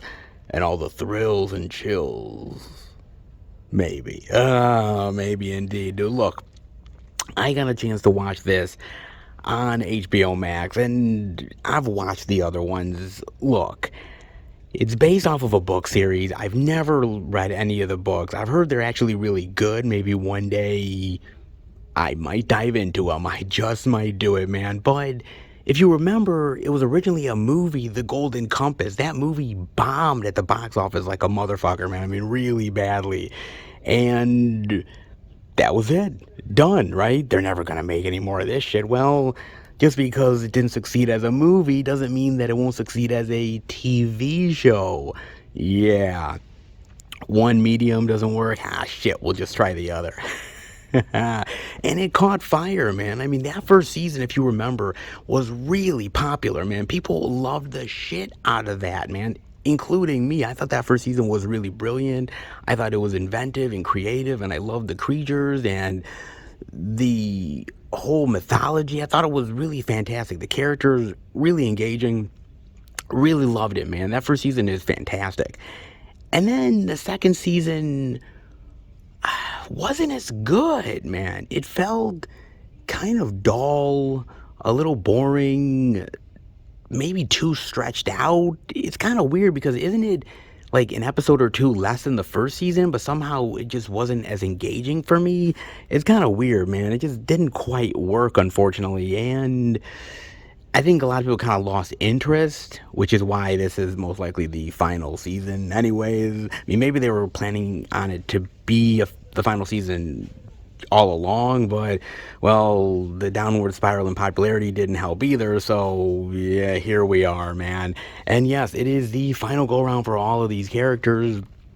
All of the mythology and the complications and the journeys are coming to a close, hopefully satisfying. Well, I won't give anything away, but what I will say is I did kind of sort of like it. I thought it was good. It wasn't great, it wasn't phenomenal, but I thought there was some satisfying moments. I thought overall there was a really great emotional journey, and there was some really great emotional payoffs for certain characters, a certain finality that felt like it did actually come to a close, moments that were more satisfying than others.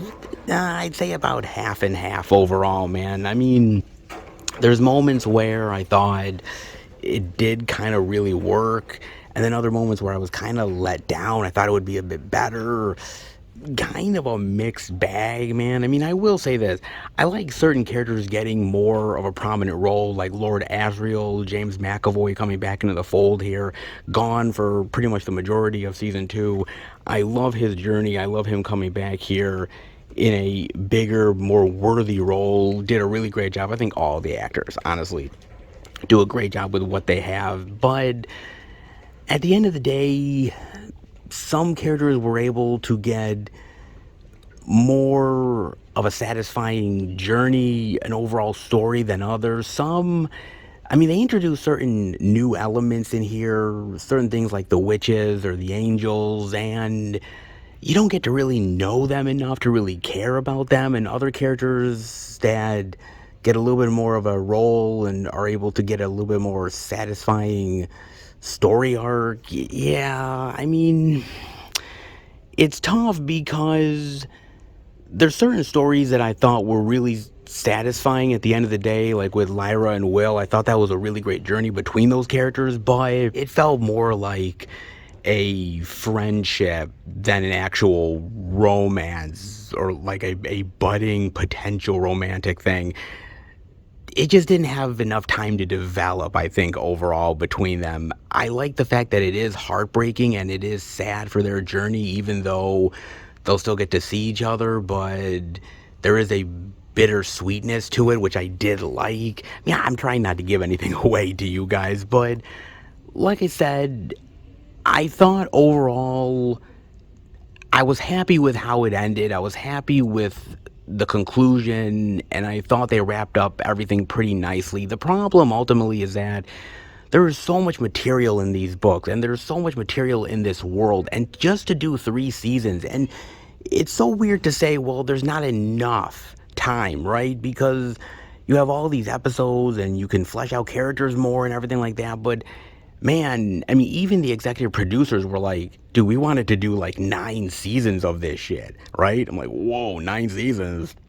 They were lucky they got 3, but that's the whole thing, right? There's a whole sprawling world out there with so many characters and arcs and dilemmas and mythologies that you just need more time, and there's never enough time to do it, and you do have to truncate things, and sometimes it feels that way. It felt like a worthy journey for me to go on. I do think the 3rd season is really solid. It is way better than the 2nd season, but it's not nearly as good as the 1st season. That 1st season still, to this day, the mysterious aspects and the characters and the concept of dust and the magisterium and all that stuff, man, I thought was really well put together in the 1st season. I just don't think they entirely paid it off well throughout the rest of the show. I think there are moments where it really works, and there's moments where characters get to really shine, and you really feel like you've invested your time and it really paid off, and other moments where it kind of left you wanting a little bit, man. Look, it is still really great, and it still is pretty goddamn solid for a fantasy series, especially one that's straight to HBO Max for of all things, which, it's not exactly the most sprawling way that you can tell a story, movies, but then again, the movies didn't really work. Look, the effects are still really great, the creatures are still really fascinating, the world is epic and sprawling and amazing and fantastical. It's got all those great elements to it. But at the end of the day, the journey was well worth it. But the end left a little bit wanting. It's still a journey well worth diving into, expectations put in check just a wee bit, but if you're looking for a really fantasy, unique show worth diving into, it ain't half bad. Well, speaking of anime, okay, you know, every so often seeing some new iterations of unique anime out there, well, always kind of piques my fancy just a wee bit, man. That's why I show it off to you guys. And this one looks to be quite interesting indeed with Yang Jan, New Gods. God, I hope I said that right. The Blu-ray DVD for $19.99. Huh, look at this, man. That looks kind of cool, dude. Very interesting, man. Huh. Enter the New Gods universe, where Chinese mythology is reimagined in a wildly original steampunk-inspired world. Whoa. Okay. Holy cow, man. That's kind of interesting. Huh. Confronts his past, catastrophic destruction. Wow, okay, that's interesting. I gotta admit something. And maybe it's the old boomer in me, but I never really quite got steampunk. I never really did. I remember dating this punk chick way, way back in the day, and she had a little brother. And we ended up seeing this movie together, all three of us. And I remember it was like, oh, this is so cool because this is steampunk, baby. And I'm like, is it? I was like, what does this mean, steampunk? What the fuck is steampunk necessarily? And I kind of do know what it is, but I've never really gotten into it. I mean, it's kind of unique. During Halloween time, I go into some of the Halloween stores and I see some steampunk outfits, and it kind of looks cool and interesting and unique, but it never really truly captured me or captured my imagination. But to kind of do it within this Chinese mythology does seem kind of cool and kind of interesting. Yeah, I'd be up for that, I'd say. I mean, I like a good little Chinese mythology from time to time, and to mix it up with something a little more fantastical, I think has some really great potential, possibly. You never quite know, it could miss the mark, but if you take old school material and spin it in a unique and fantastical way, I think it really piques people's imagination, and this could potentially be one of those opportunities. I like the world, I love some of the animation here. It looks really unique, man. Very far out. Maybe mixing Chinese mythology with steampunk is the right way to go. Maybe this is the true way to celebrate steampunk love. Perhaps. If you get it, hey, good for you. Not saying I truly understand steampunk, but if you do it in the right way, maybe this boomer, well, maybe I might finally have an interest in it. Could Yang Jan be the one to finally break through for my steampunk love? Well, here's to hoping. So, what does God and Kelsey Grammer have in common? Not much, but hey, as long as he preaches the good word, I don't think God gives a shit. I don't think he does. And Jesus Revolution, the DVD for $19.99. Oh man, Kelsey. When I talked about the senior citizen crowd enjoying a little bit of old school actor love, I kind of put Kelsey in that category too. I kind of do. Just a wee bit, man. But He's a very interesting actor as far as I'm concerned, and he really has went all over the place in his career. Of course, you gotta at least appreciate the fact that he was on Cheers, and of course the whole Frasier run. I was never really a big fan of Frasier. I mean, I liked it, but I didn't love it, but I appreciate just how damn popular that show was and how the character has been so long lasting for him. Even the fact that they're doing a revival show. I mean, really, I never thought in a million years Frasier, of all things, is getting a revival, but I suppose everything kind of is in one way or another nowadays, so why not Frasier? I mean, seriously, dude. But he's done a lot of interesting work. I mean, even back in the day, like Down Periscope. You remember that shit? Oh my god, that is so fucking funny, man. I still love Down Periscope to this day, man. I mean, him going a little bit more mature, a little bit more raunchy. I kind of liked that, dude. I thought that was very, very brilliant, dude. I thought that was fantastic, man. Of course, I also really loved him as Beast in X-Men The Last Stand. And I know a lot of people still shit on that movie. I don't get it, because I kind of actually really like X-Men 3. Is Beast, that was really rock solid, man. I thought Kelsey did a fantastic job under all of the makeup. Man, he was really amazing. I really loved what he did with that role, man. And I wish he would have done more with it, dude. I really did. Damn, man, he was so good, dude. And he's kind of jumped from one type of genre to another. I mean, even doing action. Remember, he was in Expendables 3, for Christ's sake. And, you know, when I saw him in Expendables 3, I kept thinking to myself, like, Kelsey Grammer, badass, legendary action. Man, something's lost in translation in this bitch. Like, I'm like, that doesn't work, man. Something's wrong. Terribly, terribly wrong, man. But I give him credit for trying. I give him credit for really going there.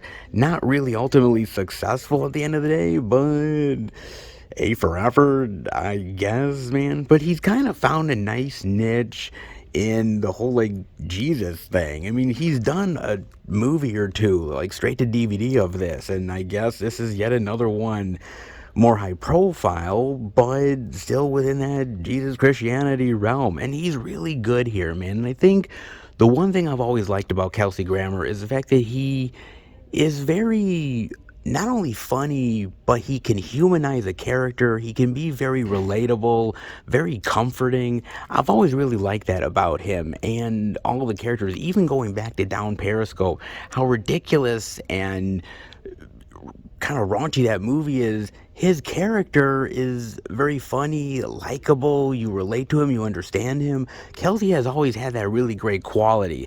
He's not like superstar actor material. He's never been that way, but he's a steadfast actor that has done some really great work. And if you can get him in your movie, you've already instantly got a likable guy and somebody that the audience can relate to.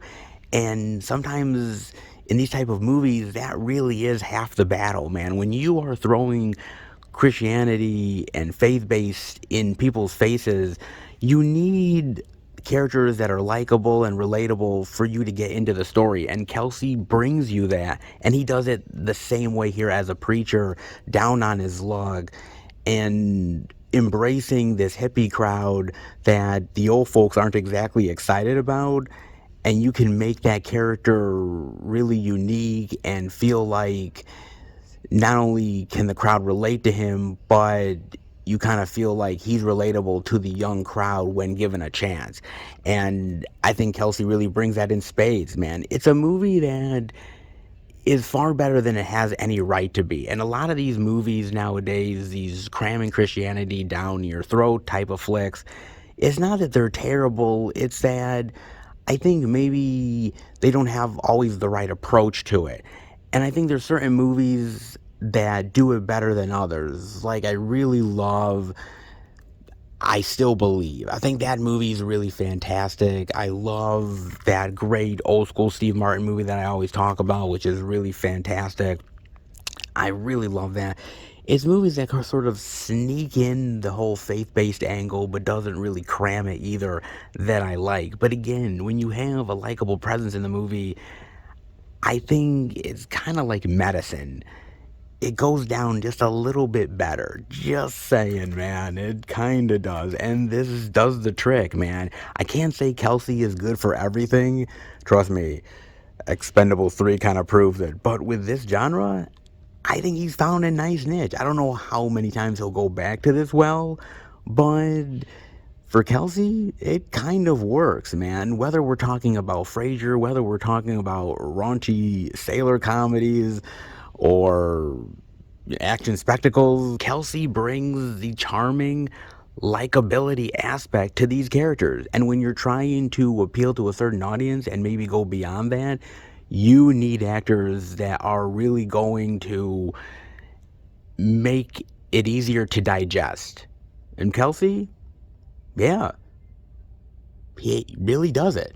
And he pulls it off in spades. Not every actor can do that, but Kelsey, man, he does the trick. Surviving tornadoes is easy. Surviving tornado movies, yeah, not so easy as it may seem. In Supercell, the Blu-ray digital for $16.99. Ah, yes, man. Yeah, tornadoes are fun and everything, but it's actually Anne Heche that I want to talk about, man, because I was really surprised when I saw Anne Heche's name because I was not expecting this, man. And I got to admit, you know, playing a role like the concerned mother in this sort of storm chaser adventure movie can kind of be a drag, but she brings a certain level of gravitas to the role that really makes it much better than sort of like the average worrying mom role deal, right? The same old thing. She actually does a really good job with it. And when I was watching this movie, I was reminded how much I really like Anne Heche. How much I really did, man. And how much I kind of missed watching Anne Heche on the screen. Dude, she was so good and kind of underrated, man. I mean, we kind of look back on it now, but I kind of feel like during her like big boom at that moment, I don't know if we appreciated it as much as we did. She was really charming, really likable, a lot of really great charisma, and had a lot of really great chemistry with a lot of really great people that made her what she ultimately was, man. She wasn't the most gorgeous, beautiful woman in the world. She wasn't this great, stunning Meryl Streep type of actress, but she really ended up having a really great, nice niche to her that I thought really worked well, man. And she did some fantastic roles, man. I always go back to 6 Days and 7 Nights with Harrison Ford. I always loved that adventure movie. Very much reminded me of like Romancing the Stone.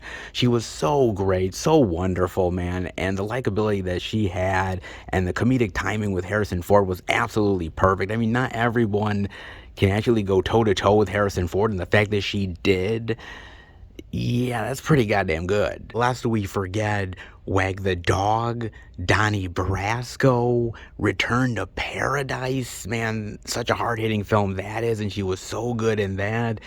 And even Psycho. Okay, look, man. I mean, I think that's the movie that really killed her career, dude. I mean, seriously.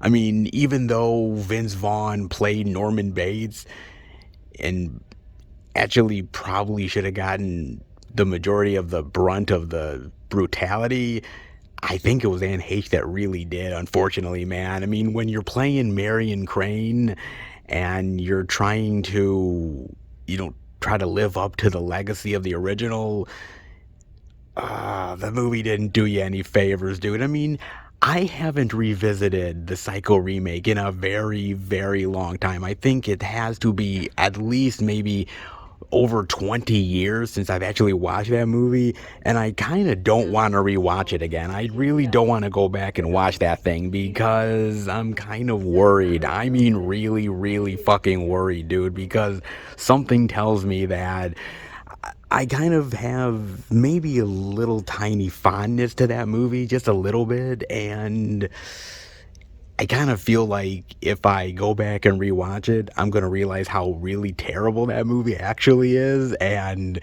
it's going to kind of knock any goodwill that I have left of that movie. So I'm going to never really go back to it. I just remember I like certain things about the movie, and unfortunately, when you're trying to remake Hitchcock, yeah, not many people have good luck with that. And that movie, oof, I think it's one of the most hated horror remakes of all time, and I can't quite say I blame them. Oh man, yeah, she tried, everybody tried, but then again, a lot of people fell flat on their ass, and it was mainly Anne Heche, dude. And after that movie, like, she really fell flat. I mean, yeah, she did a few things interesting here and there, but for the most part, man, that movie really knocked her down a peg or two. But it was for those brief few years of her as an actress, man, that she was really hitting it big in Hollywood.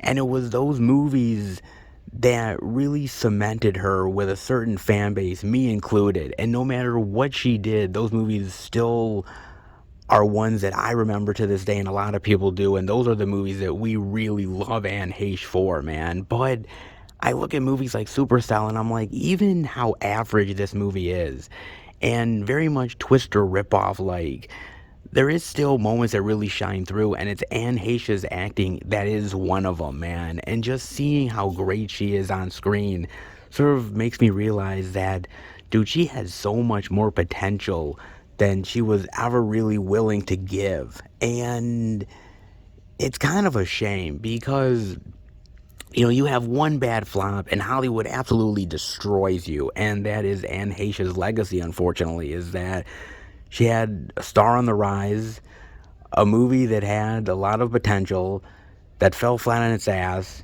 and somebody had to be blamed. And well, she's the one that got it, man. Damn, dude, she really was, man. But look, regardless of that, she is still, well, was a really fantastic actress. And it's movies like Supercell that, even as average and okay as it is, you can still have a great performance that makes it a little bit more worth it. And Anne Heche proves it, man. Damn. I am going to miss Anne Heche like a motherfucker. She was always really unique, quirky, interesting, incredibly likable, and she will absolutely 100% be missed. And there is no doubt about that. Truly, man. Man, Anne Heche, even you make the okay straight-to-DVD movies just a little bit better. Oh, you always will, man. Not bad. And not bad for the physical media love. A little bit here, a little bit there, but Target did okay. Not bad, baby. I'll definitely take it. Let's head out. Target definitely does the physical media trick yet again. Oh, they absolutely do. And they do it so damn well. Well, mostly. They didn't have everything I thought they would have, but they had enough of it. Enough of the new release goodies, a little bit of surprise here and there, and I'll definitely take it, man. That is for a damn sure. Look, it can't always be crazy plentiful, and especially when the first Target is definitely doing their due diligence in a big bad way, you gotta keep up the best you can, and Target is trying. That's for damn sure, man, and very happy indeed, because when it's a good week for Target, it's a good week for me, because it always makes me a very happy physical media boy, and I know it does for you as well. That is for damn sure, man. It's nice to see the physical media love. It's nice to see Target laying down the new release appreciation. Let's hope they continue the trend. Let's hope indeed, man. But hey, we've had our Target fix. It's time to head to the next location, and hopefully more physical media love ahead.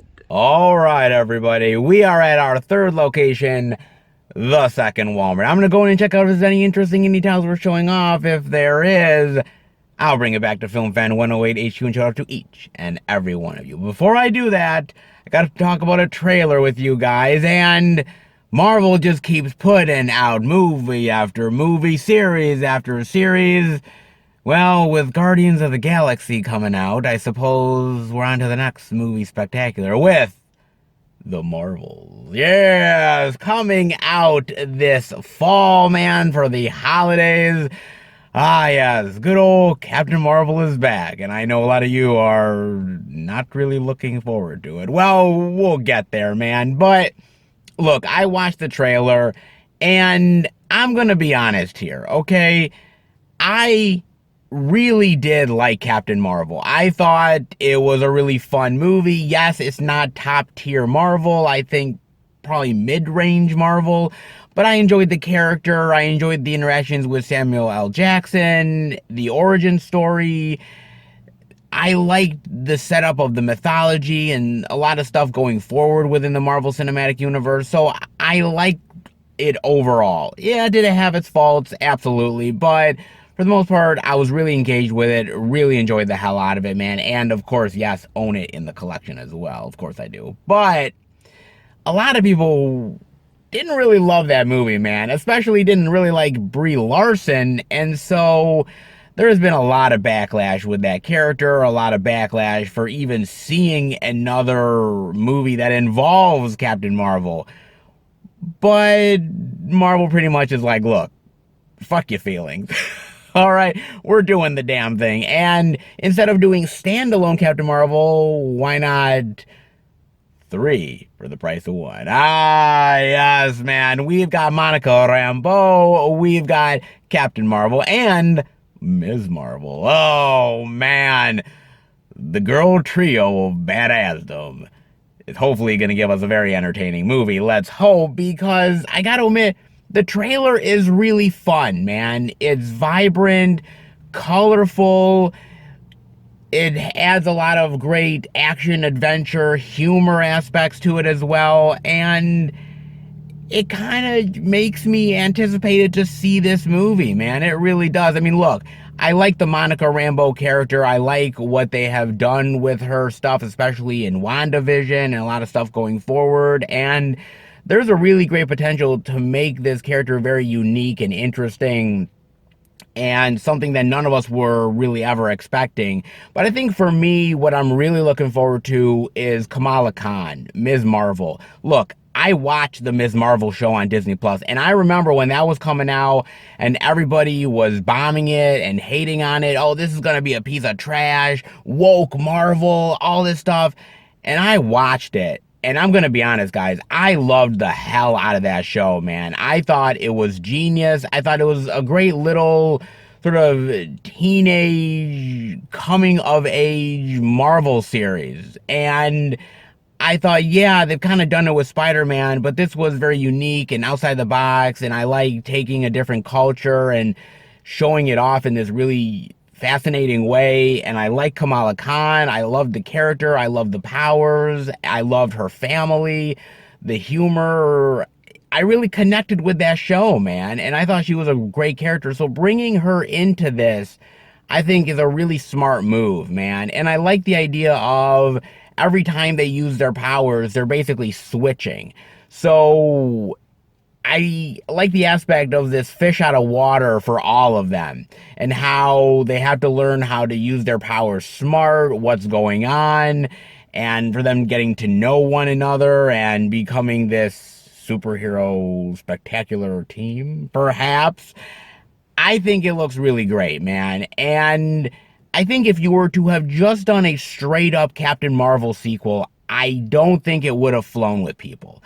I think people would have still went to it. I think it would have still been a movie I would have went to see, but I think when you add more characters to the mix, especially a little bit more likable ones, that I think people are willing to give it a chance, man. But look, I've seen a lot of people hating on this movie. I've seen, the dislikes on the trailer. I've seen commentary on YouTube, on Facebook. I've seen it all, man. And I've always told you guys that you really need to watch the movie and really need to experience it before giving a final judgment. Yeah, you could say the trailer doesn't look great, or you can give your opinion one way or another, but just to hate on something for the fact of hating on something, I think is kind of bullshit, dude. Look, is it fair to say that Marvel is trying to find their footing after Endgame? Absolutely it is. And I think some properties have fared better than others, okay? That's a fair enough statement.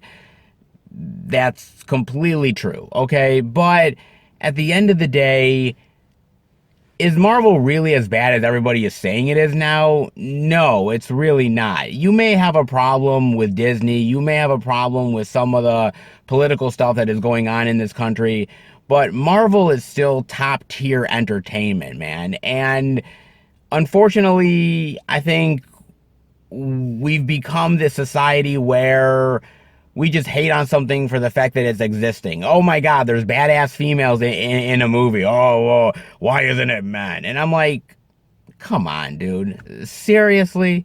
I mean, can't we just give things a chance and try to actually see it from the other side? I mean, look, I could go into the movie being excited. And I could leave the movie being like, dude, this is the biggest piece of shit of all time. But at least I watched the movie and at least I ended up forming my own opinion instead of being a sheep and literally following every other fucking person on the planet. I want to actually be able to sit there and enjoy the movie, go in and be like, okay, I want to see what they do with this. Where do they develop the characters? What's the story?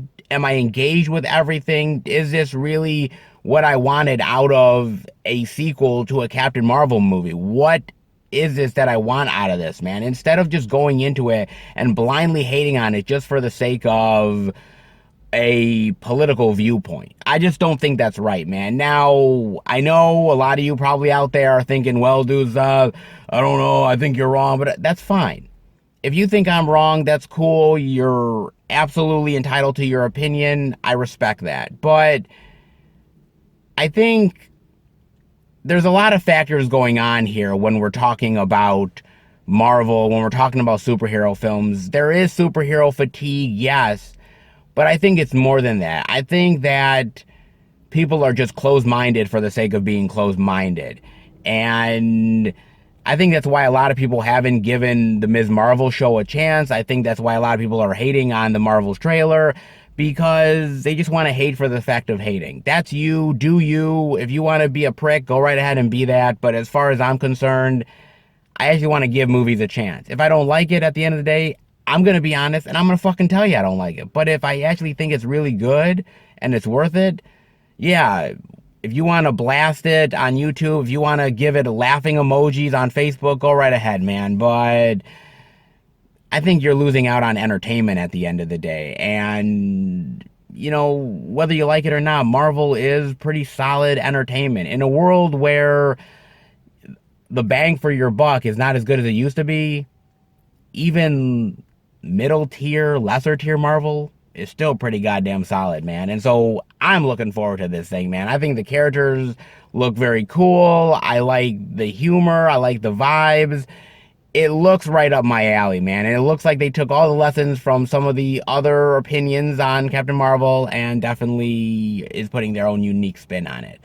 I'm definitely interested to see how this will go. Definitely let me know. Are you interested in it, or less than happy where they're gonna go with it? Let me know, man. But I'm looking forward to it. Just saying, man. But what about Walmart? Will they give us the love? Let's hope.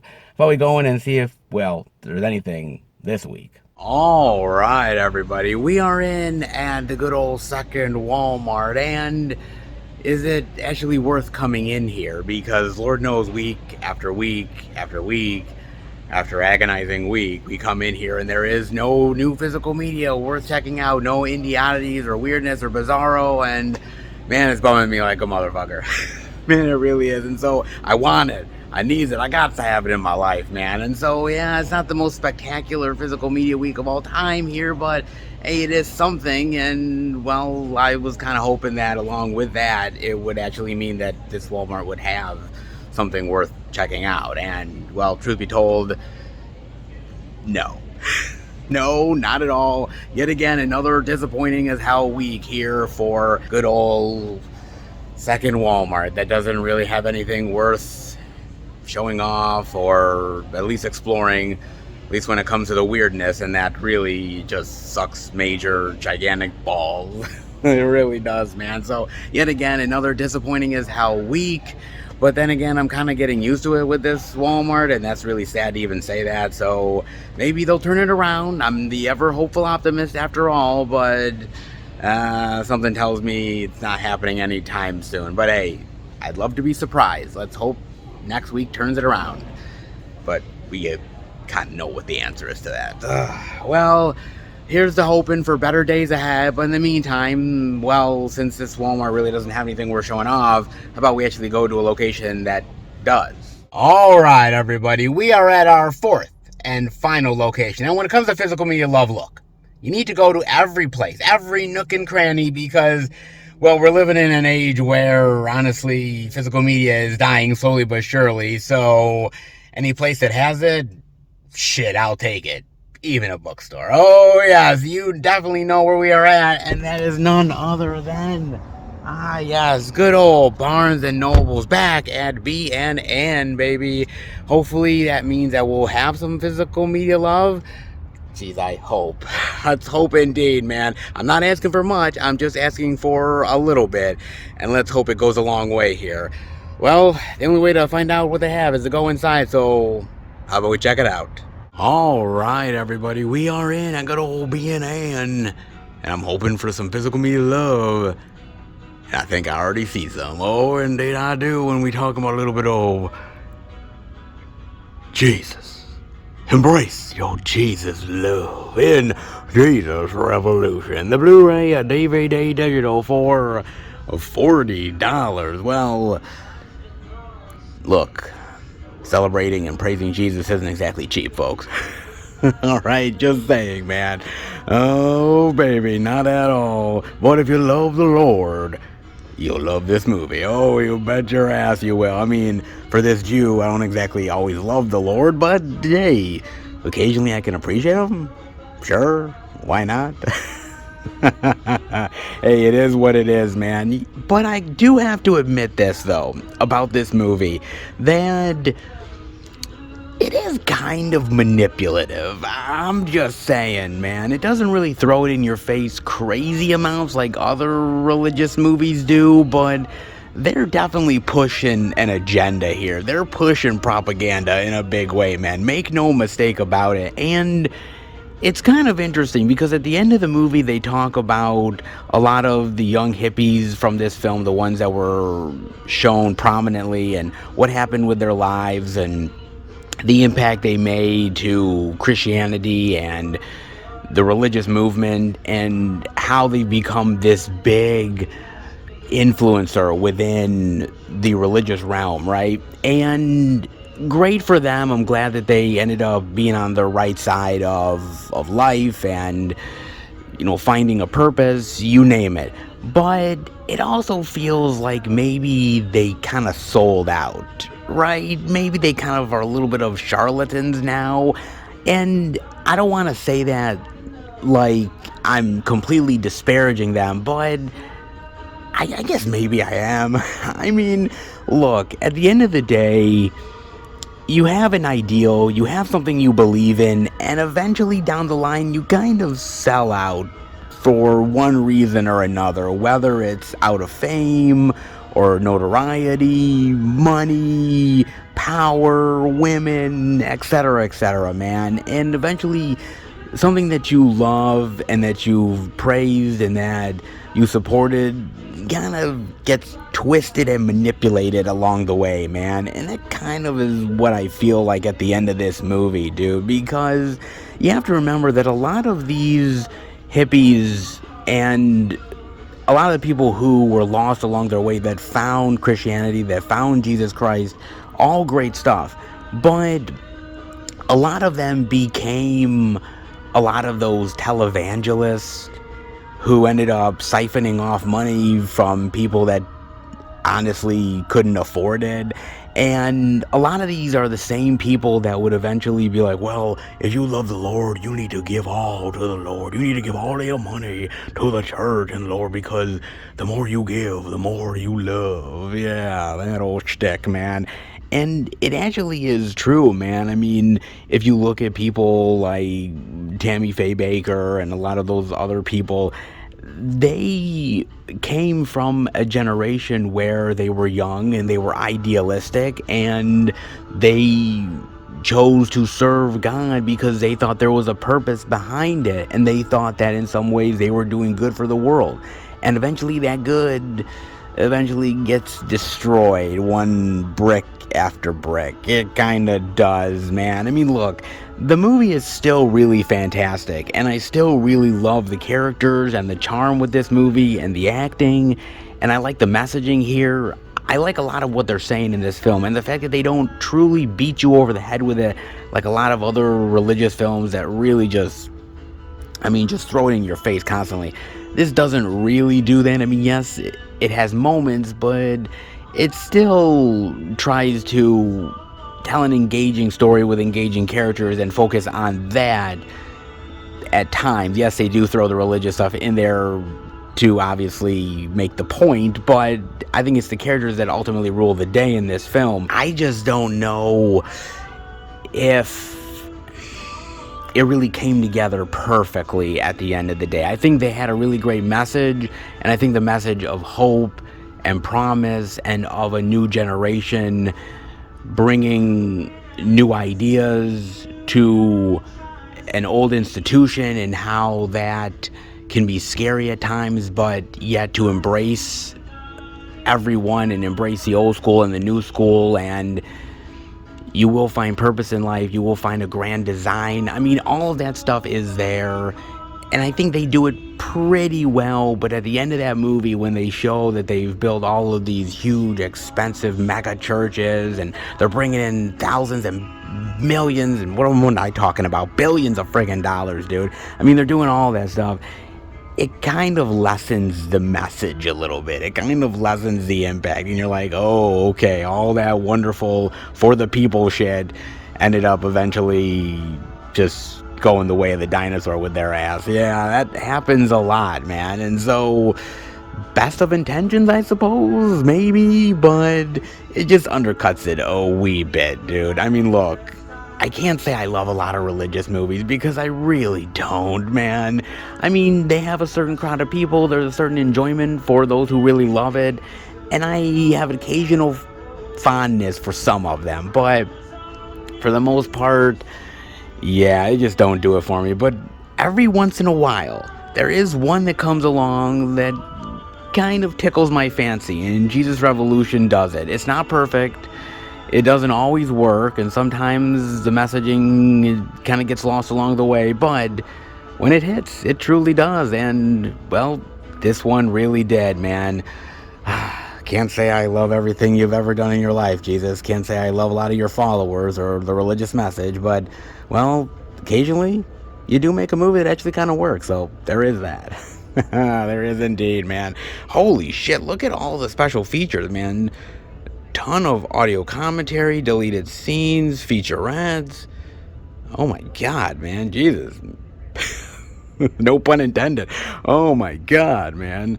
Wow. Okay. Well, hey, look, man.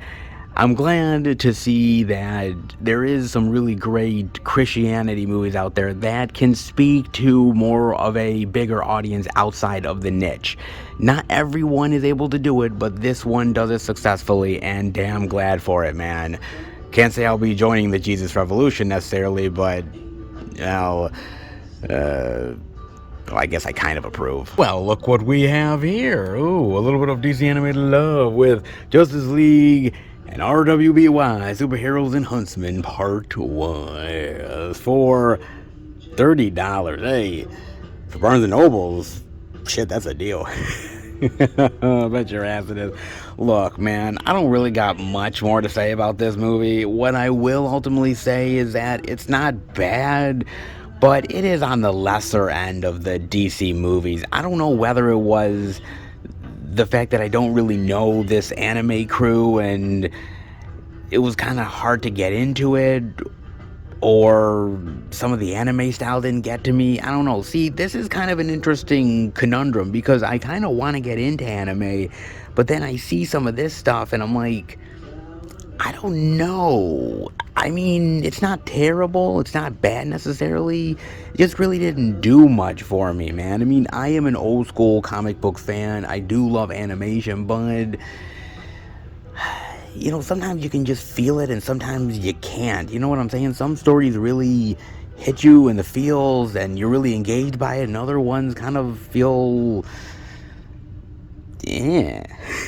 mean, that's the truth, dude. And this is one of those movies. Like I said, it's not bad. And I kind of like the mishmash of doing this sort of anime series mixed with a DC superhero teenage bend to it. I like that, man. I just don't think it really honestly worked. I mean, I will watch part two. There is no doubt about it. I absolutely will because, well, I'm not going to give up on the DC animated movies, guys. I mean, seriously, one not so great one isn't going to kill the vibe. But am I really looking forward to part two? Not necessarily. Look, I like the experiment, but it didn't really work for me. Let's hope part two fares a bit better. Let's hope, man. I mean, you do get some featurettes, 2 bonus cartoons.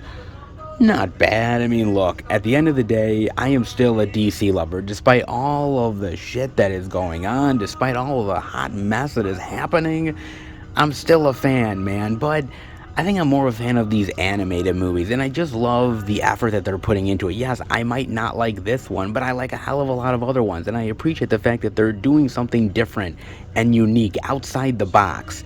It might not be for everybody, certainly isn't for me, but I think a lot of fans will really appreciate it.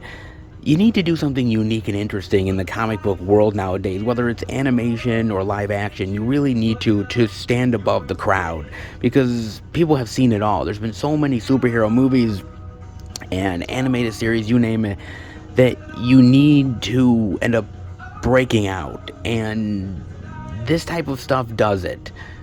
And I'm definitely looking forward to what DC does next. The Misfits truly shine in Champion is the collector's edition DVD for $24. Actually, that's, well, it's not bad for Barnes & Noble, but then again, it's pretty damn expensive for a DVD.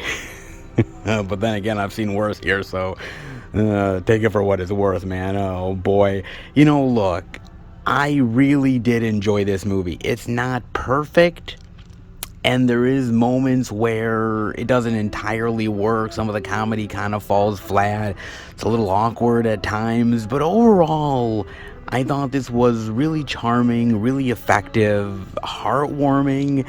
It has some really great moments to it that I really appreciated, man. And you fall in love with the characters, and you're rooting for them, and that wonderful old sports comedy love, man. You gotta dig it. And as far as basketball comedies are concerned, you know, it's kind of interesting because there's a lot of, well, decent ones, I guess, but a lot of misfires, man. I mean, don't get me wrong, back in the day, I loved a movie like Air Bud, okay? Not that it's aged all that well, but I kinda liked it. Like Mike, remember that one? With the kid from Jerry Maguire? Yeah, I've been trying to forget that ever since I watched the damn thing. Oh, man. Or you even look at something like Semi-Pro with Will Ferrell. That was embarrassingly bad, dude. It was so terrible. Or even Uncle Drew. I mean, look, I think Uncle Drew ain't terrible necessarily, but it certainly isn't a winner either. Yeah, it's not so great, man. I mean, then again, look, Space Jam isn't perfect, but I still go to bat for Space Jam. I really do, man. I mean, yes, it's nostalgic from my childhood, but I still think it's fun, hella entertaining. And look, Michael Jordan can act alongside Looney Tunes characters. It is what it is. It's not bad, dude, but you know, there are other ones out there that are really great, absolutely shine through. I mean, movies like White Men Can't Jump with, oh, by the way, that man right there, dude. White Men Can't Jump is fan-fucking-tastic, dude. I mean, it still is one of the best basketball movies of all time, and incredibly funny as hell. Just basketball comedy in general. It's so good. And I also have to mention Celtic Pride with Dan Aykroyd and Daniel Stern. I think that's a funny movie, man. I really do like that film a lot. I think there's a lot of charm there. There's a lot of great humorous moments. I dig that one, man. Of course, I've got to at least mention Teen Wolf. Hey, it is what it is. Not that it's really all that much about basketball, but it is there, put it that way. I mean, even a movie like Basketball, which, man, it's just weird. funny, but yeah, it's still weird, put it that way, man. But one that kind of has gotten actually lost in the shuffle, forgotten, dare I say, The Air Up There with Kevin Bacon, man. You remember that? I think it's like from 93, 94, somewhere like that. Man, that is a really fantastic movie. I think Kevin Bacon is awesome in there, recruiting this guy from Africa or something to come over to the States, and all the crazy complications that go with it. It's so well done, man, and it's kind of been forgotten. No one ever really talks about that. So there's some good ones, there's some bad ones, and there's a hell of a lot more that I didn't even mention, man. So look, there is a lot of movies that try to not only be a good basketball sports movie, but also tries to be a comedy, and the combination doesn't always work, but yet Champions, for the most part, does pull it off, man.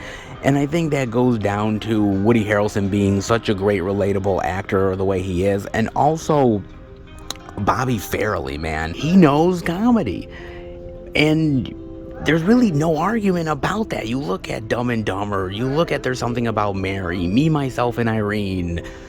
Okay, Osmosis Jones withstanding, but still, he really knows how to frame a good comedic spin to a movie, and on top of that, still have a really great, heartwarming and dramatic tale to be told that you can really relate to. And so, if it was in a lesser director's hands, if it was in a lesser actor's hands that doesn't really know comedy as well as somebody like Woody Harrelson that can balance between the dramatic and the comedic moments, I don't think this would be half as good as what it is, man. I really don't. And look, for what it's worth, man, the movie doesn't always work out, and there is moments where you do cringe, there is moments where you're kind of like, this isn't as good as I was hoping it is, but not every movie hits it 100%. We'd like to think it does, but it doesn't, and Champions, I would say 85 to 90% of the time, really does its due diligence and does it pretty goddamn well, man. You relate to the characters, and you relate to these misfits who are just wanting to have fun and be who they are, and embracing that. I love that, man. It's a great message to have, and Champions may not be perfect. It may not even be the best basketball comedy ever, but it deserves to be among the bunch. That's for damn sure. Not bad, baby. You do have deleted scenes, feature commentary, casting reel, and more. Not bad, man. Look, if you were to do a top 5 best basketball comedies of all time, there are ones that would definitely be on the list. White Men Can't Jump has to obviously be there. Hell, I'd even put The Air Up There on there as well. And I think Champions does deserve to be among the crowd. I mean, some will never reach it, like Semi-Pro, but then again, Will Ferrell has a long way to climb, and that movie ain't doing him any favors. It's not, but this one is definitely doing Woody Harrelson favors, and man, it makes me love Woody Harrelson even more. Among the great comedic sports movies that he's done, man, I think this one is definitely one of the better. Get ready for impact. Deep impact. Oh, yeah. So look at this, baby. The 4K love for an absolute disaster classic. Oh, man. $28.99 for the 4K love. That is a goddamn steal for Barnes & Nobles, man. Fuck, man. I'd take the ball and run with that bitch. Oh, man. You bet your ass I will, dude. Wow. Oh, my God, dude. Robert Duvall, Téa Leoni, Morgan Freeman. Oh, wow, man. Elijah Wood in here as well. Dude, this is so good. Oceans rise, cities fall, hope survives. Now, okay, let me take you back, right? All the way to 1998 years. The good old days, man, where there were 2 movies that were vying for your box office dollars. There was Deep Impact, and there was Armageddon. Oh, yes. 2 disaster movies right in a row about an asteroid coming to Earth and destroying life itself. And the two movies couldn't be more different. I mean, seriously, Armageddon is this crazy action, adventure, wild story. They're drilling on the asteroid, all the crazy complications, man. I mean, that's insane, but mega fun, man. And this one was more dramatic. It was more heartfelt, pulse pounding, and you really got to know the characters and the dilemmas and the situations and dealing with the incoming doom of the fact that life itself is gone and it's over with. And I loved both of those movies. Deep Impact clearly is such a stark contrast to Armageddon, but I think the thrills and the chills and the drama is so thick here and so well done, and the acting is fantastic. They're not cheesing it up. They're not doing this for laughs. This is full-on drama. The idea of everybody that you know and love, everybody that you've met, is going to cease to exist, or the idea that life will survive, but only for a select people. The fact that you might not have that opportunity to survive, but still that instinct of survival to want to still live on, man. It's amazingly well done. So fucking dramatic. So well done. The directing, the visuals, the acting, it's all absolutely spot on. And yes, we can argue that Armageddon is the more fun of the movies, clearly, and maybe even the more memorable one, but Deep Impact is so absolutely heart-pounding and emotional, and it gets to you, dude. It really does. This is a fantastic, phenomenal movie, and one of the best disaster films of all time. No doubt about that, man. It really is special. And to think that two movies that had somewhat of a same idea behind it could both actually be fun, entertaining, and not step on each other's toes. You know, we live in a world now where there's so much of the same movie, and when you go into the movie theater, it kind of feels that way. But back in the day, yeah, people were kind of debating, oh, what's going to be the better disaster movie? What's going to be the better asteroid movie? And truth be told, both of them are. I mean, they really are, dude. And it really is so good. I haven't revisited this in such a long-ass time, man. It's been forever since I've watched this goddamn thing. And maybe with the 4K love, it's about time that I did. Oh, not bad, baby. I mean, look at the special features, commentary, some great featurettes. Nice. I mean, not only can Morgan Freeman play God, but he can also play the president. And he's good at both, too. Damn. Oh, he really is, man. Oh, boy. This is so good, man. And you know what? I love a good disaster movie. Nowadays, you get all the crazy, wild CGI all over the place and shit flying in your face. And that's not bad, but sometimes you kind of miss the emotional aspect to it. And Deep Impact definitely gave you all you can possibly handle. Oh, man. If I could go back to the old school days of 1998, my ass would be back in the movie theater watching this movie and enjoying every goddamn second of it. The classics never truly go out of style, and Deep Impact is absolutely one of them. This child will truly be terrifying in Baby Ruby is a DVD for $26.99. Well, I never said kids were cheap. Oh man, especially this one, dude. Yes, Kid Harington, Mr. Jon Snow himself, is back in a brand new terrifying tale. Yes. Now, I got a chance to watch this on Amazon Prime. I didn't really know entirely what I was getting myself into. I was like, oh, it's kind of motherly style horror, and there is certain movies that are like that, and I was like, okay, I like the idea behind it, the idea that this woman is getting ready to have her first child with her husband, and the idea that she's this social media influencer, somebody that's very popular, and how the paranoia and the fear is sort of taking over for her, and who to trust and who not to, and is people actually literally coming after her? Is her baby truly evil? Is she losing her fucking mind? Like, what's going on here?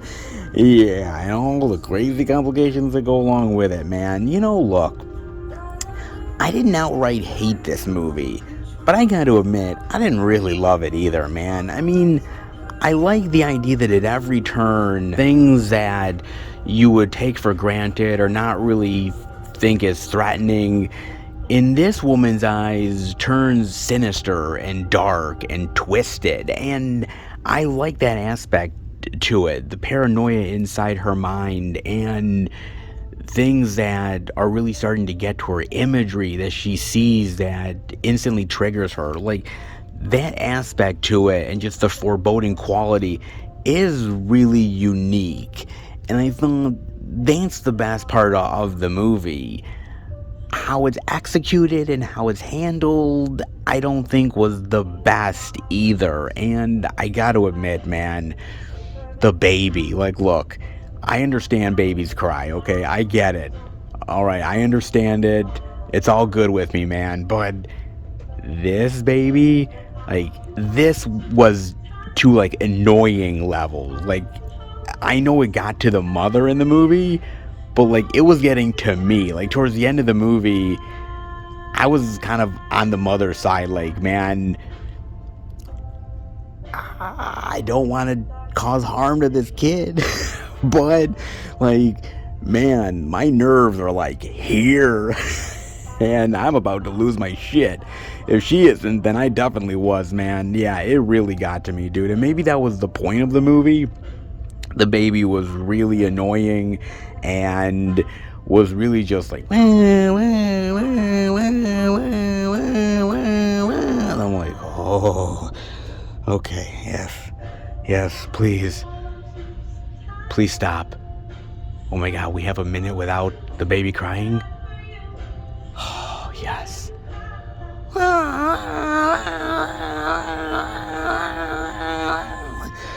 Oh, God. Oh, not again. I was really losing it, man. Oh my God, dude. It was getting to me badly, and I know it was getting to her clearly in the movie, dude. But she just thought the baby was this evil entity, like Satan or some shit. And I like the ideas behind that, about how this thing that should be really sweet and one of the best things that a couple can do, and the joy of that and bringing a life into the world, the greatest, right? Truly. And how it can sort of turn ugly and everything. I mean, it's an interesting idea behind it and concept, but I don't know. I just don't think the execution really helped it at all. I thought the imagery really let the movie down, and it just, I don't know. I mean, I just never really felt the tension of the movie, right? I mean, I never really felt that anybody was truly in danger at the end of the day. I never felt like, oh my God, I was watching this woman that was literally gonna kill her own child. Like, it never felt that way to me, man. It just felt kind of predictable, and I kind of knew where the movie was ultimately heading, and there was no shocking moments to me, and it was all sort of matter of fact, man, because if you've seen one of these type of mothers gone, twisted and wrong, or the paranoia of it, then you've seen them all, man. I mean, this reminded me of a lesser version of Rosemary's Baby, man. I mean, Rosemary's Baby is absolutely fantastic. It is one of the best Roman Polanski movies of all time. Mia Farrow is amazing. I love the mystery and the tension in the film and what's really going on, and it's so brilliantly executed, so well done, man. I love a movie like Rosemary's Baby, and where that really succeeds, Baby Ruby, not so much, man. I mean, the acting is fine. They're playing their parts well. Kit Harington is playing the loving, sweet husband until he's not really playing it anymore, or at least in her head, he's not. And how certain little phrases and things that he says can be construed in different ways and different meanings, and how her mind is slowly betraying her. I think this movie ultimately is saying more about mental health and the idea of your mental well-being and how that will ultimately betray you. The confusion of mental health and how to treat it, especially being a mother. I mean, there's so many different ways that you could interpret this movie, and I don't think it ultimately all comes together at the end of the day, man. I think there's some interesting moments here, but does it ultimately succeed? No, I don't really think it does, man. Interesting concept, but the cover is kind of cool. Like, the baby with the red eyes, like, ooh, wow, Satan, the Omen. Oh my God. The demonic entity has entered our realm. Like, it had a lot of potential. I mean, just the cover alone kind of looks cool, right? But I'm telling you guys, seriously, that's not in this fucking movie. It's just basically a mother that's having paranoia and stressed about her life and a baby crying for over 90 fucking minutes. And I'm not even fucking kidding you guys. I mean, that's all this movie is. That's all this movie has. The great paranoia and the distortion of reality and everything like that. Yeah, it could have been cool, but I think it's kind of a letdown, man. Just watch fucking Rosemary's Baby, will ya? Watch that, cause, man, even as old school as it is, it still fucking kills. Where a movie like this, in a lesser filmmaker's hands, well, this is what a Rosemary's Baby would be in modern times. And honestly, I'm glad we've got the Roman Polanski version, because lesser movies like this, yeah, it's just a waste of time, honestly. It truly is. I watched it. I suffered through all the crazy hijinks and paranoia and the endless amount of babies crying and just absolutely tearing my mind apart. I mean, if the movie was succeeding in that, hey, congratulations, you succeeded. But I will never, ever want to watch you ever again. Trust me. Just for the 90 minutes that I ended up enduring a baby literally feels like crying inside of my own ear, man, I think from now on, yeah, safe sex is definitely on the table. That's for goddamn sure, man. If Baby Ruby does anything, it'll make you appreciate safe sex. So there is that. Thanks for that, Baby Ruby. Can't say you succeeded anywhere else, but man, you definitely make me want to just wrap it before I tap it. And, well, hey, at least you ended up maintaining the importance of safe sex. If it's not Jason Voorhees that's doing it, it's Baby Ruby. These ladies definitely go all the way in 80 for Brady. Yes, look at that, baby. Oh, nice. The Blu-ray digital for $36. Man, let me tell you something. It might be worth it if Tom Brady wasn't in this bitch. Oh, okay, I know I'm pissing some of you guys off who really love Tom Brady. I get it, but as I said earlier, understand where I'm coming from, okay?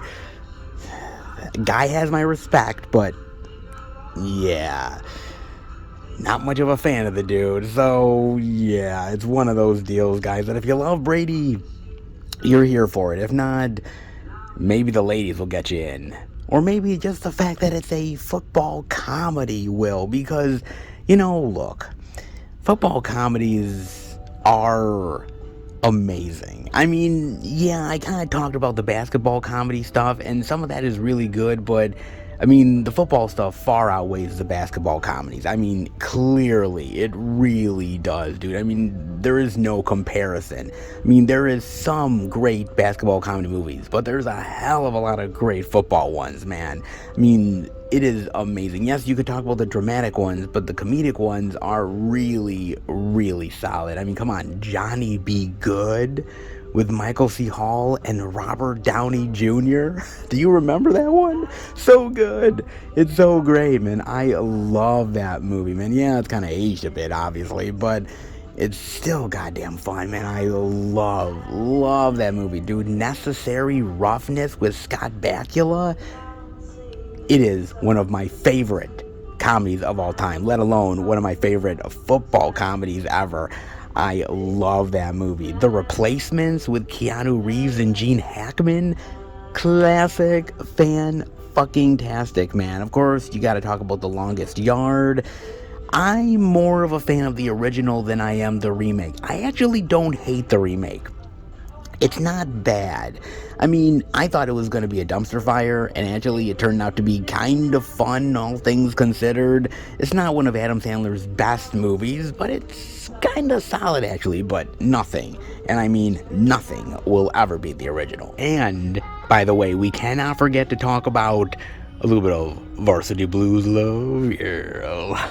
Oh my God, man. Oh, that takes me back, man. You gotta remember the time that movie came out, dude. I mean, Dawson's Creek was still incredibly fucking popular, man. I mean, James Van Der Beek was the hottest thing going. Varsity Blues was an MTV movie. It was this popular high school football mentality.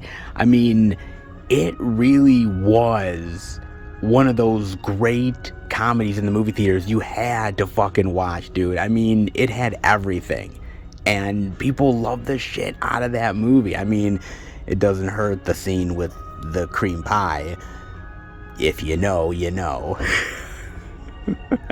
But it is so great, man. I love the jokes and the humor, and I love the intensity of Jon Voight in that movie. Oh, so fucking good, man. I love that flick. Of course, I've got to mention The Waterboy with Sandler. I mean, yeah, goofy, over the top, but still fucking funny as hell, man. But one of my favorites, one of my all-time favorites, will always be The Little Giants. Oh my God, man. Rick Moranis, Ed O'Neill, Devin Sawa. I remember watching that when I was younger, when I was a kid, and man, I instantly loved that movie. I love the little kids, and I love how they're going against the big bad football players, and they're all these little weaklings, and they learn to be tough. It's so great. Oh, I love that movie so goddamn much, man. God, I haven't revisited that in ages. I gotta do that, man. But it takes me back to those old school Rick Moranis days, man. Oh, God, I miss those days so goddamn much. That is such a great movie. If you have never seen Little Giants, it's not only a really great football comedy, but it's a really great one that you can watch with the family easily. It's great for kids too. It's so fun. God, I love that movie so much. So there is some really great, wonderful football comedies out there that really shine through, and so much more that I didn't even mention, man. There's some really great ones out there, and I don't know if this one really stacks up to it. I mean, I like the idea behind the story and the fact that it is a true story, that there were these women who were die-hard fans of Tom Brady because of what he meant to them and what they were going through at the time. And I like that sweet, true story aspect to it. And I like the ladies here, and I like the chemistry that they have with one another, but I just think it's too goofy for its own good, man. And a lot of the jokes are basically, hey, we're old, and you know, people underestimate us because we're old, and we're doing goofy young people shit, and ooh, isn't it funny because we're old? And I'm like, okay, I've seen that shit done so many other times, and I get why they're doing it, but I wish it would have been more clever, and it really wasn't, man. And on top of that, Tom Brady doesn't really make a huge impression on me either, so there is that too.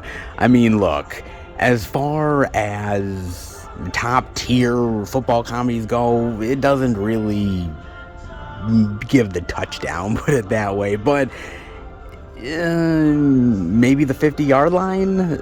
Maybe? I don't know. It's nice seeing the old school actresses here, and that for me is the one reason why I really wanted to watch it, was seeing Lily Tomlin and Jane Fonda and Rita Moreno and Sally Field on the screen again, man. Seeing them in a new movie. These are actresses that I grew up with all those years ago, and to see them in another one really is special. But I just kind of felt the movie ultimately not only let them down, but basically let the football comedy hijinks down too. Could have been a winner. It ends up just being average at best, unfortunately. I mean, you do get special features like extended deleted scenes, making of, the largest comeback in Super Bowl history, and somehow this movie tries to pretend that these old ladies were really the reason why there was the comeback at all. And I'm like, oh man, dude, you are really stretching believability like a motherfucker, man. I can believe Robin Williams flying around like Peter Pan in spandex a hell of a lot more than I can believe that shit. You bet your ass, man. Like I said, they really are stretching the comedy, and it just doesn't really work.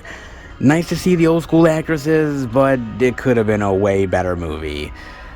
Just stick with a lot of the old school football comedies, because if this is what they're making for football comedies nowadays, can't say it's terrible, but not really all that memorable. Yeah. And speaking of surprises around every corner, look at that. Nice. All Quiet on the Western Front, the 4K Blu-ray digibook? What? Look at this. For $45. That's kind of expensive, but dude, I haven't seen the digibook at all. Look at this. Whoa, that's sweet. Holy shit, man. Damn. Nice. Something you don't see every day, that's for damn sure. Now, I talked about this movie briefly at Best Buy weeks ago, man, but it bears repeating that it is a really solid movie, man. I think it's a great war film. I really like the time period that they touch on, because it's not really one that a lot of war movies ever really do, man. I mean, we always do World War II, we always do Vietnam War.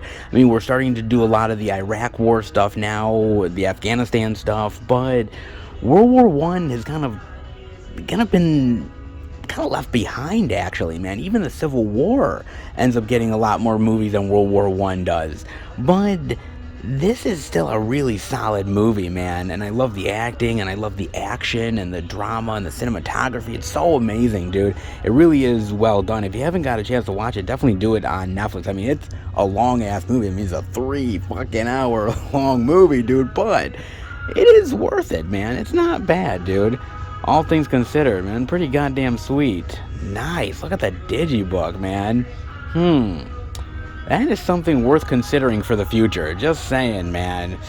Ooh, this is nice. Can't say I always see digibooks anymore, man. I mean, whatever happened to that? I mean, we're so in love with steelbooks now, and don't get me wrong, I love steelbooks like a motherfucker. I really do, man. But, man, we gotta bring digibooks back. We really do. They do a lot of digibooks overseas, but not really here in the States, which really sucks balls, man, because digibooks are actually kind of cool, man. I have a few in the collection. This is pretty nice, man. Dude. Talk about something you don't see every day, and coming from Barnes & Nobles of all places, that's definitely a shocker. You better watch out for those damn tornadoes in Supercell. Yeah. Oh, man. For $22, actually, that's actually pretty good for Barnes & Noble. Ain't gonna lie, man. Oh, not bad, man. If you're looking for a slightly less than stellar tornado movie, it's not bad, all things considered, man. But is it the best of the best? Certainly not, man. And there's been a few that have some good tornado action scenes in them. Of course, you think of Take Shelter, which is a really great movie with Michael Shannon, Geostorm, The Day After Tomorrow. Yeah, it's more of a disaster movie, but there is tornadoes in it, just saying.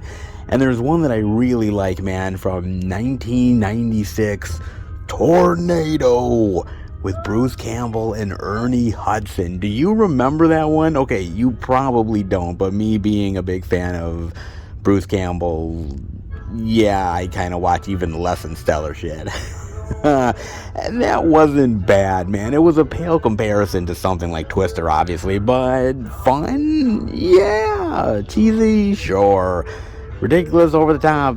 Why not? But hey, I still dug it, man. And it has some good dramatic moments and some good action scenes, all things considered. It's actually pretty good, man. I really do like that. And it's not bad. But of course, the king of them all definitely is Twister, man. And it's such a really great movie. And nothing has ever really topped it. I know they're going to do a sequel now so many years later. Why necessarily? Well, I guess for money purposes. Sure, why not, dude? I'll see kind of how it fares. I'm kind of curious, all things considered, but yet another one to add to the odd genre of tornado disaster movies, man. There's not many of them, but another one is definitely a welcome addition, even if it's not as good as I was hoping for. Hey, I still really dug certain parts of the movie. It was great to see Anne Heche and Skeet Ulrich, and you know, I am kind of a sucker for these type of movies, man. Just seeing the tornado and the chase and everything like that. I mean, there's something thrilling about it. Even in a movie that isn't all that great, there's still stuff to enjoy, man. And there is definitely for Supercell, man. But if you're looking for the ultimate one, just watch Twister.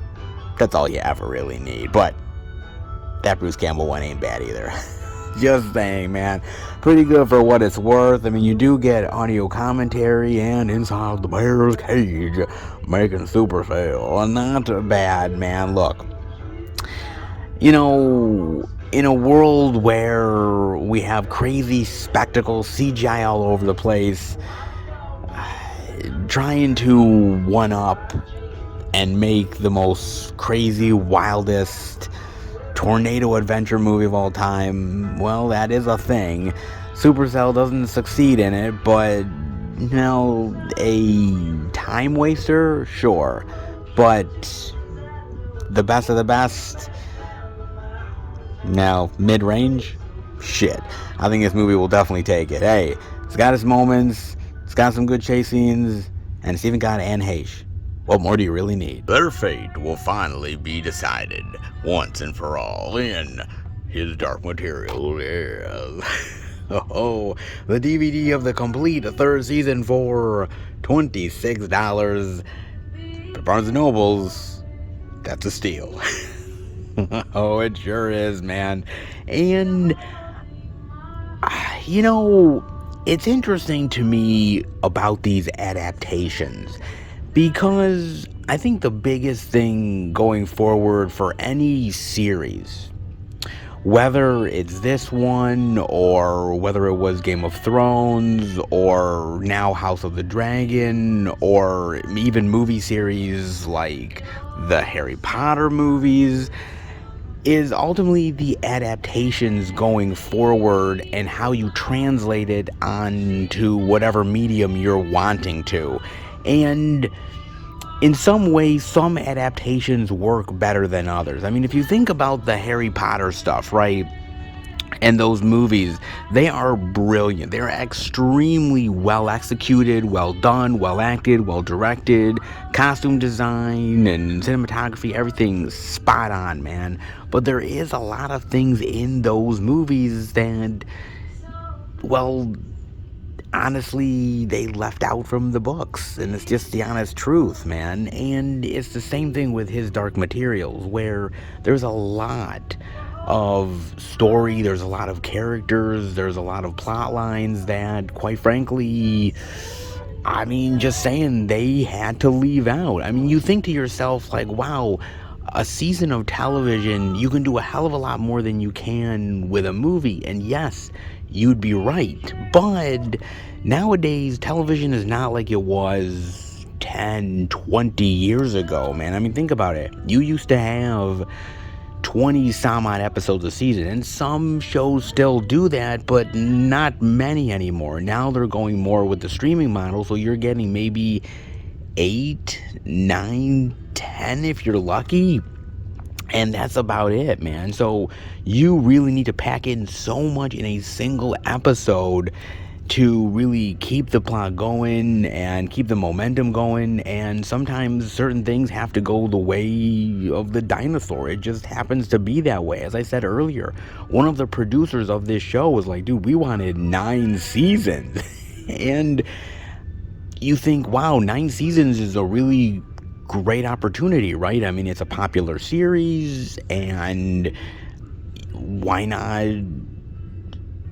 exploit it for all it's worth, right? I mean, it's not a bad idea. I think the ultimate problem is that can you guarantee that it's going to be popular for all 9 seasons? And you can't really guarantee that. Nobody can really see into the future. They can't. I mean, unless you're something like Yellowstone, where the popularity is so huge, so zeitgeist heavy.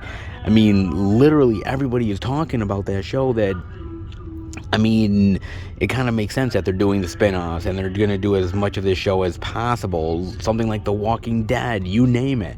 But I don't know if His Dark Materials is really catching that type of fire, that type of momentum. I just don't see it happening, man. And even going forward, I mean, think about this with the Harry Potter stuff, right? They're going to do a series on HBO Max. They're going to be doing that.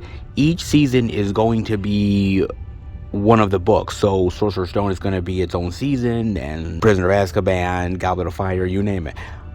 The problem with that is a season of television for one of the books. Is it going to translate better on television than it will the movies? Is it going to do that? I don't entirely know, man. That's the ultimate problem that I have with that. And it's the same with this. Like, that adaptation of His Dark Materials when it came to the movies was interesting, don't get me wrong, it really was, but it didn't quite work. People weren't engaged with it. And I think the same can be said as the later seasons went on with His Dark Materials. I mean, it's just the honest truth, man. I mean, the first season was so dynamic and the mystery was so great, and as the season went on, yes, it was still intriguing, it was still good, but I don't know, it kind of lacked something as the seasons went on. I mean, season 2 definitely didn't have that same type of flair that the first season did, and a lot of the interest waned. And once you got to the third season, I mean, people were still intrigued because of how popular the book series is, but I don't know if they were like must-watch TV like it was back in the first season and the beginning of the second season. And that's ultimately the problem, is that with a movie, I think you can really make this big epic experience out of it. With a show, man, each episode has to kill. Each episode has to literally keep you on the edge of your seat for you to come back more and more and more. It's the same thing with old school television back in the day. X-Files and Laws and The Sopranos and all those other great TV shows back in the day, man. You have to literally keep yourself on the edge of your seat, the thrills, and you really have to be jonesing to want to continue this every single episode, man. Binge watch it like a motherfucker. And that's easier said than done, man. And I think adaptations like this really need to learn to utilize the idea of less is more. I mean, we live in a world now where if you don't have the attention of the audience right away, then you're just not going to get it, man. And people are just going to lose interest. Well, that episode really isn't as good as I thought it was going to be. Oh, well, I don't know if I want to tune in next week. And that's the mentality, man. Even think of like something like The Mandalorian. That show was must-watch TV, appointment television. You subscribed to Disney Plus for that. You were jonesing for it, man. That first season was so good. The second season was so good. And then what I've heard from the third season, even though I haven't really watched much of it, they've said that, oh, it's not really as good as it used to be. And some episodes are kind of lackluster, and man, I don't know if I really should be investing myself in this anymore. And that's what happens. You have a few clunkers, and you're done. The pressure is on, man, and I don't know if this series completely 100% worked. I don't know if they 100% adapted it as good as they could have. I mean, I've only read a little bit of his Dark Material, so I can't say if they've been 100% accurate or not, but all I know from YouTube videos and comments on the internet that there was a certain amount of success with this show, a certain amount of faithful adaptation, and yet I think a lot of people felt like it wasn't as good as it could have been. It kind of failed in certain spots, and you don't want to be remembered for that, man. That's the thing about it. You really don't. So I do feel like we will probably have another adaptation of this in some form, whether it's animation, whether it's a movie, whether it's even another series down the road. We could potentially do that. And I'd be curious to see what those adaptations are compared to this. As I said, I still really like it. I still thought some of the payoffs were really good. Some of the characters were really well-rounded. But then there's other moments where I felt that it was kind of lacking and it could have been better. Look, adaptations are not perfect. I mean, even the best of them, like Lord of the Rings, there's always something worth complaining about. Oh, well, they didn't put in the whole Tom Bombadil thing. Ah, fuck, man.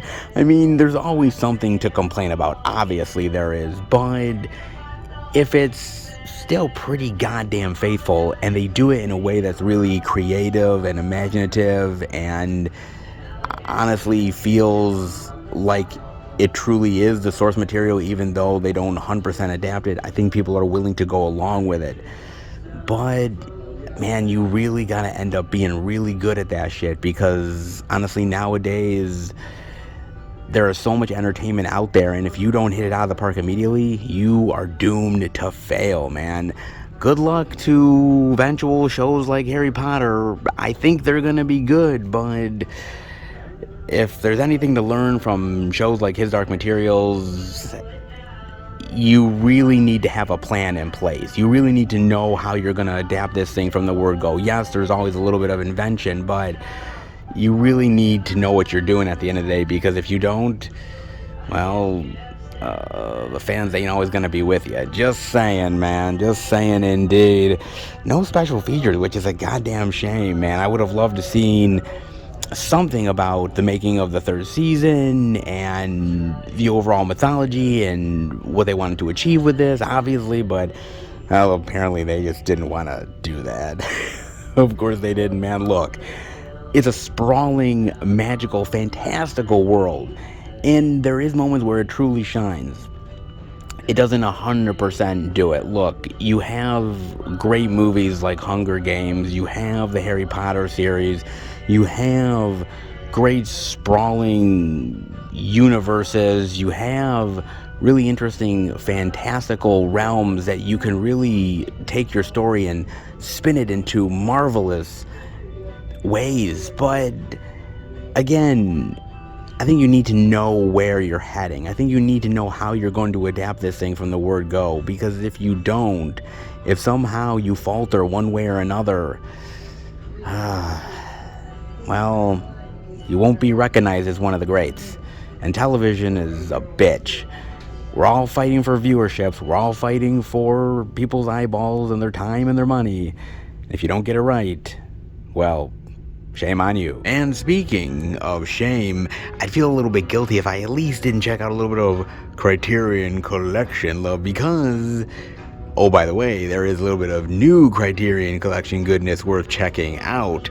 And if you can't find it over in this section, it may be on the wall. Oh, it might indeed. And this time, it absolutely is. Maybe they're hiding it because they're ashamed of it. Don't put it in the regular section. Put it over here where nobody probably rarely ever looks, unless they're trying to feature it. And if that's the case, why? Oh, man. Triangle of Sadness. Oh, my God. Yes, new Criterion love. It's not 50% off yet. And honestly, if you're going to buy this, please make sure you get it for as less money as possible. Oh my God, man. I got a chance to watch this on Hulu, alright? And I used my girlfriend's account, like I sometimes do, and considering that she was home, well, she might as well try to watch it with me, kinda, sorta. I was telling her the synopsis, I'm like, hey, what do you think? And she's like, sure, I'll give it a go. And thus, the torture began. Oh, man. Basically, it's about this socialite couple that's on Instagram. He's a model and she's an influencer, and they're getting together not because they necessarily love each other, because they're gaining followers out of their romance. But where she's kind of casual about it, he's a little bit more serious, and they end up getting this trip on this cruise, this yacht, with all of these other socialites and wealthy people, having a good time, or at least thinking they are, because honestly all they're doing is really just complaining and sitting around and waiting for the staff to tend to their every need. So I guess if you're rich and you can afford it, I guess that's fun. I guess it is, man. And one night during dinner time, the captain's dinner, by the way, something disastrous ends up happening, and they end up capsizing. Some of them get stranded on this island, and suddenly the wealthy turn into the desperate, and all the craziness ensues. Something like that. I'm gonna be honest, I really didn't know what I was walking myself into, okay? I had kind of heard a little bit about this movie, just a teeny tiny bit, and I had heard a lot of mixed things, man. Some people were like, wow, it's actually really genius, and other people are like, man, this is very weird, and not in a fun way either. And I was like, oh God, okay, well, I don't know where I'm gonna land, but I guess I'm gonna watch it. Yay. Oh my goodness. And indeed I did, and I even had to involve my girlfriend, because I guess I just don't want to suffer alone. Look, I understand what they were trying to go for with the movie, right? Oh, hey, these rich people and their comeuppance, and talking about influence and wealth and power, and how people wield it and use it and mismanage it, and how it can be gone in an instant, and how the tables get turned. Like, I like that aspect to it, and I think it's rather interesting subject matter to explore. I think it is, but man, this movie does not do it well. I mean, at least I don't think it does it well, because it's just kind of mundane. I mean, you would think that this young socialite couple, beautiful people, you would think that they would have some interesting, unique adventures, and they would be fun and exciting to a certain degree. And the beginning of the movie is basically them arguing with one another about the check at dinner. Like, seriously, it goes on for, I mean, I didn't time it, but if it went on for 20 minutes, I wouldn't be surprised. And they were talking about how, oh, well, you didn't pick up the check. Well, no, I thought you were going to pick up the check. Yeah, but you told me last night that you were going to pick it up, and we were having dinner, and you said that next time you'd pay, and you're not paying, and why aren't you paying? Well, why is it such a big deal? Well, I don't know. I kind of feel like you were obligated to pay. Well, didn't you take me out to dinner? Well, I did take you out to dinner, but I thought you signaled that you were going to pay, and you did have your wallet out, but you didn't take out your credit card. And literally, I'm not even lying, guys. That goes on for 20 or more minutes. Just them arguing about who's going to pay the fucking check. And I'm like, okay? Like, I guess it could have been exciting. I just wasn't feeling it. Shame on me. I don't know, man. Wow. It just really kind of starts out odd, and I'm kind of invested in the relationship though, because I'm thinking to myself, I wonder where this is gonna go. Like, obviously this guy, even though he's this male model and he has the looks and of course the notoriety and people love him, he can be a little bit neurotic. And I thought, okay, this neurotic relationship that he's having with this influencer and the ups and downs of their relationship, I thought, okay, I don't know where this is heading. It's a little odd, but I'm kind of going with it. And then it just switches on a dime. Once they get on the yacht, you meet all these other influential, wealthy weirdos. And I mean it, man. God, these people are fucking weird. And they just have these quirky sensibilities, which is fine. Don't get me wrong. I'm okay with it, but I was just kind of like, where is this going? We're meeting all of these weird people. We're having these philosophical discussions that are literally going nowhere. What's the point of all this? Introducing all these characters just for the sake of introducing them and not really doing anything with them. And then the dinner happens. And boy, if you thought things were kind of weird and odd and didn't make a lot of sense then, oh, you hadn't seen nothing yet, okay? So here I am sitting with my girlfriend, okay? And we are about an hour and a half into this movie, or maybe close to an hour and a half. And nothing of significance has really been happening for an hour and a half. People have just been talking and talking and talking and talking and just about random nothingness, okay? And yeah, that's fine for a YouTube video, don't get me wrong. I do it all the fucking time, folks, but for a movie, I kind of want to actually know that there's a purpose behind this story. Is there a reason why these characters are doing what they're doing? Is there a payoff to any of this? It's just randomness for randomness sake. Rich people doing rich people things and just lavishly on a boat. And I'm like, okay, I could watch like the old episodes of Lifestyles of the Rich and Famous and get more somewhat entertainment than I'm getting out of this motherfucker. Like, I'm just like, I don't get it, dude. I don't understand it. And then once the dinner party happens, it's just all just epically just falling apart, man. Holy shit. God, it really is, dude. And even my girlfriend at that point was getting really bored. Like, she was actually about to get up and leave. She was like, okay, like, you can have the rest of this movie. I'm bored. I don't even know what's going on. I don't understand this, man. Have at it. And I'm like, no, you gotta stay. Please stay. And she's like, why? And I'm like, well, it could get interesting, I think. And she's like, no. And I begged and I pleaded, and she finally stayed. And I feel so epically bad that I asked her to stay, because, man, once that party happens, and I don't know what they were feeding these people, but they're trying to enjoy the meal, right?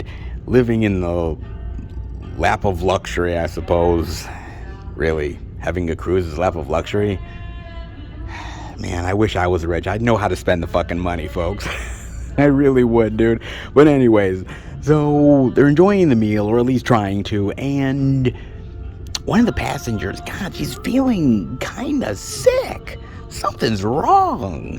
And before you know it, this older chick, I mean, she's trying to keep it together, but man, she is epically failing, and she starts to puke her fucking guts out. I mean, not literally, but damn, she's close, man. Literally projectile vomiting. I mean, she's hurling. Okay? It's actually kind of impressive. Gross, but man, I mean, if you thought nothing could beat The Exorcist vomiting, damn, you'd be wrong. Boy, because Triangle of Sadness, man, takes it to the nth level of pukedom, okay? Wow. It really does. And me and my girlfriend was like, oh my God, what the We're like, what the hell is this, dude? And we're like, geez, well, okay, well, at least that is over. Yeah, about that. Oh, God, man. Yeah, because she's sick, she pukes, and, well, somebody else gets kind of a whiff of it, and, well, yeah, it's kind of like dominoes, folks. One falls after another, and another, and another, and suddenly we literally have the whole fucking ship, whether it's the passengers or the crew, they're all puking their fucking guts out, man. I'm not even lying, man. It becomes a symphony of puke. God, I never thought I'd say those words, but yeah, this movie does it, dude. Literally, the puking scene goes on for, dare I say, 10 or 15 minutes, man. I mean, clear. It goes on for a really long fucking time, man. And I am just in horror. I'm in shock. My girlfriend's face is like she literally got somehow, like, killed by the chick in the garage. She's like... She is horrified, man. And I just thought to myself, oh my God, what did I just do? Holy shit, dude. And I thought, it can't get any worse, dude. It can't. No way can it get worse. I mean, my God, this is bad, but it can't get any worse. Well, suddenly people leave the dining area. They're going back to their cabins. The motion sickness with the ship is getting even worse. And then on top of that, people are still puking. People are having diarrhea on the toilet and puking at the same time. The diarrhea in the toilet is overflowing. I'm like, oh my... And literally, I'm just shielding my girlfriend from the imagery. Literally, I'm kind of like, oh my God, honey, I'm sorry. Literally, like, puke is overflowing. Shit is coming out of toilets. And I'm like, I'll shield you, honey. I'll protect you. Even though I'm the one that kind of caused it. Yeah. There is no amount of chocolate and flowers that will ever undo that shit. There never is, man. And so that was just really disturbing and really gross. And it was just access for the sake of access. I'm like, God damn, man. Even like the most torturous of torture porn movies, man. Even Jigsaw would be like, damn, bro, really? I mean, shit. It was fucking crazy, and it was insane, and it really didn't need to be there, honestly, but it definitely left an impression, put it that way. And then, even after all that, there's still over an hour left of the movie, because, oh, by the way, guys, this movie is 3 hours fucking long. I'm not even lying, dude. So even after all the puking stuff, there's still over an hour left of the movie where they still have to end up crashing on the island and getting capsized and then having to survive the whole island hijink stuff. So even after all of the mundane talking and the puking fest and everything, you still have over an hour of dealing with these fucking people. And I'm like, oh my God. And at that point, guys, my girlfriend was out. She was done, okay? She's like, look, I can't deal with any more of this. Maybe it gets better, maybe it doesn't. I don't really give a shit. And she's done. So I'm like, okay. So here I go by myself. Can't quite say I blame her. And yeah, then it's just them on this island trying to survive, complaining about how many peanuts they have in a fucking bag, and who's gonna hunt, who's going to cook, who's going to salvage, who's going to find wood, make a fire, you name it. All of these mundane conversations that we've been having all throughout the fucking movie, they just transfer to the fucking island, okay? And yet I was kind of intrigued by this part of the movie, because there's one of the crew members, this older chick, who is kind of treated like crap. She's basically treated like a lesser than human being, but she has skills that they need for survival. So in fact, even though the wealthy people are incredibly expensive and they have a lot of influence, well, when you're on an island and when you don't really have anything and money means nothing, there is certain currency, and this chick takes advantage of it. And I actually like the power dynamics and how they really switch during the island stuff. I actually kind of like that moment where these wealthy people are now relying on this, or as they'd probably put it, less than human, considering that she's not as wealthy as they are. And I like how it's kind of turned the tables on them. I really like that, man. I really do. I actually thought that was probably the most enjoyable part of the movie. And actually it was kind of nice that it was towards the end, because I was like, okay, well, at least towards the end I'm kind of actually enjoying the damn thing. Didn't enjoy it for the 2+ hours that I had to struggle through it to begin with, but hey, at least I'm ending on a high note for what it's worth, man.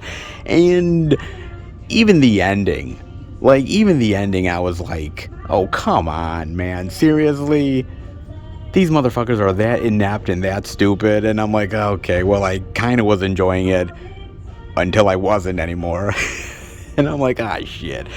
Oh, God, dude, I'm just gonna be honest, man. Like, this movie is a hodgepodge of ideas. And I like the idea of the social structures and wealthy people and how they treat society and how they pretty much are just lazy human beings just lavishly wasting life. And how that life is wasted, and then once they really need to actually preserve life and actually try to in some ways appreciate it, it kind of gets thrown back in their face. I kind of like that. I just don't know if this movie really did it successfully. It kind of feels like a weird version of like My Dinner with Andre or something, right? I mean, having just flat out conversations about life and philosophy and politics and you name it. But that movie does it very unique and very interesting, and you invest in the characters and the conversation. I couldn't give a shit about anybody in this fucking movie except for the crew member, tough older chick at the end that kind of turns the tables on him. I mean, I kind of liked her, but then towards the end of the movie she was sort of becoming a bitch too, so I'm like, oh god, man, really? I'm like, shit, man, I can't like any of these motherfuckers. It's one of those movies where I wanted to invest in somebody. I wanted to care about their storylines and the conversations, but there really is no storyline. Like the whole socialite young couple, it kind of comes back around to their story towards the end of the movie, but not in a very satisfying way. It's almost kind of like the movie's like, oh yeah, we have to kind of be about something. So yeah, let's get back to that storyline with the, hot young couple. I'm like, what? I don't know, dude. This movie is just fucking weird, and it's odd, and it's all over the place, and it doesn't make a lick of fucking sense, man. I mean, rich people just being rich for the sake of being rich, and the tables kind of being turned on them is fun and interesting, or at least the idea of it is, but this movie really doesn't know what it's doing, man. I mean, I wanted to like it, dude. I seriously did, and I suffered through the 3 fucking hours, man, just waiting to be entertained, and at times I kind of was, but not nearly as much as I was really hoping for, man. This is just an odd fucking movie, dude. I don't know what to make of this, heads or tails. I mean, I know I didn't like it, but it was kind of unique and interesting. I was at least happy I experienced it. Maybe? Dude, this thing is just a conundrum of a movie, man. It really is, dude. I don't know if I'd recommend this movie necessarily, but I think it's at least worth a watch. Man, but you'd strap yourself in, dude, because you're going to be bored. You're going to be sitting there wondering what the fucking point of all of this is. You're going to be grossed out. You're going to be frustrated. And maybe at the end of the movie, you might actually kind of, maybe, I don't know, kind of get something out of it. Maybe about appreciating life. Fuck if I know, dude. Fuck if I know, man. This is the conundrum of a movie, man. It really is. I mean, Look, I've seen some weird movies in my day. Trust me, I truly have, dude. And trust me, Criterion has put out a lot of weird shit from time to time. I mean, hell, David Lynch, okay? David Lynch does some really bizarre and out there shit, man. But fuck, I will take the most bad shit, weird, insane David Lynch of all time over this shit, because at least at the end of the day it was entertaining. And this wasn't. And just kind of being pointless for the sake of being pointless, I guess, is a thing, but when I've wasted 3 hours of my time, I'm not so sure anymore, man. I don't know, dude. Maybe this is supposed to be high art, something that's way over my head, and if it is, fuck it, they can keep it, dude, because honestly, I appreciate a lot of different type of art, different types of genres, movies, you name it, but when it's literally gross and mundane and pointless like this is, then yeah, I don't want anything to do with it, man. Maybe it goes over my head. Maybe it's more artsy than I will ever give it credit for. Maybe I'm just a fucking idiot. Maybe it is, man, but you know what? I will be a fucking idiot every single day of the week so that I don't have to watch this piece of shit ever fucking again. Oh god, man. Well, if you want to watch it, have at it, but I'm not saying you like it, and you may just regret it, but don't say I didn't warn you. Oh, triangle of sadness? More like triangle of confusion and frustration and triangle of disappointment, because that's kind of all this movie has. Oh, fucking hell. High art at its most Criterion level. Why? Why indeed, man. It's something. Can't say it's much, but, well, yeah. Enjoy, folks. Not for me, but maybe it's for you. Maybe indeed, man. Well, Criterion weirdness. You have some good old TV season love, along with a few interesting and unique surprises as well. I mean, come on, how many times can you really say that you see a new release digibook? Not always. Not always at all, man. That was cool, and the new release love as well. Oh yes, Barnes & Nobles be killing it this week. Oh, they truly are. And I'm damn glad for it. Not bad, baby. Let's head out. Oh, Barnes & Nobles, you definitely know what I like. That's for damn sure, baby. Oh, man, this was good. This was actually phenomenal, man. I didn't think they'd have half as much as they did. And, man, they surprised the hell out of me, and thankfully so. Oh, so good. Even a few surprises that we weren't expecting always makes the trip just a little bit sweeter. Oh, it truly does, man. Not bad after all. 4K upgrade love, digibook surprises, and all the new releases in between.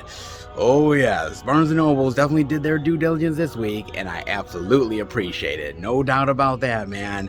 They continue to keep me engaged as a physical media fanboy, and I can't argue with that. Oh, you bet your ass I can, and I know you can't either. But enough of the in-store hijinks. It's been fun, but let's head home and finish the video. Alright, everybody, that'll do it for the Blu-ray and DVD out and about video this week, and it wasn't half bad.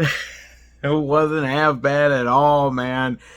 And actually, truth be told, there was some pretty solid media most places, and a few surprises along the way. I can't quite complain, man. Not every week is going to be crazy plentiful, but some weeks they actually surprise you, and definitely this is one of them, man.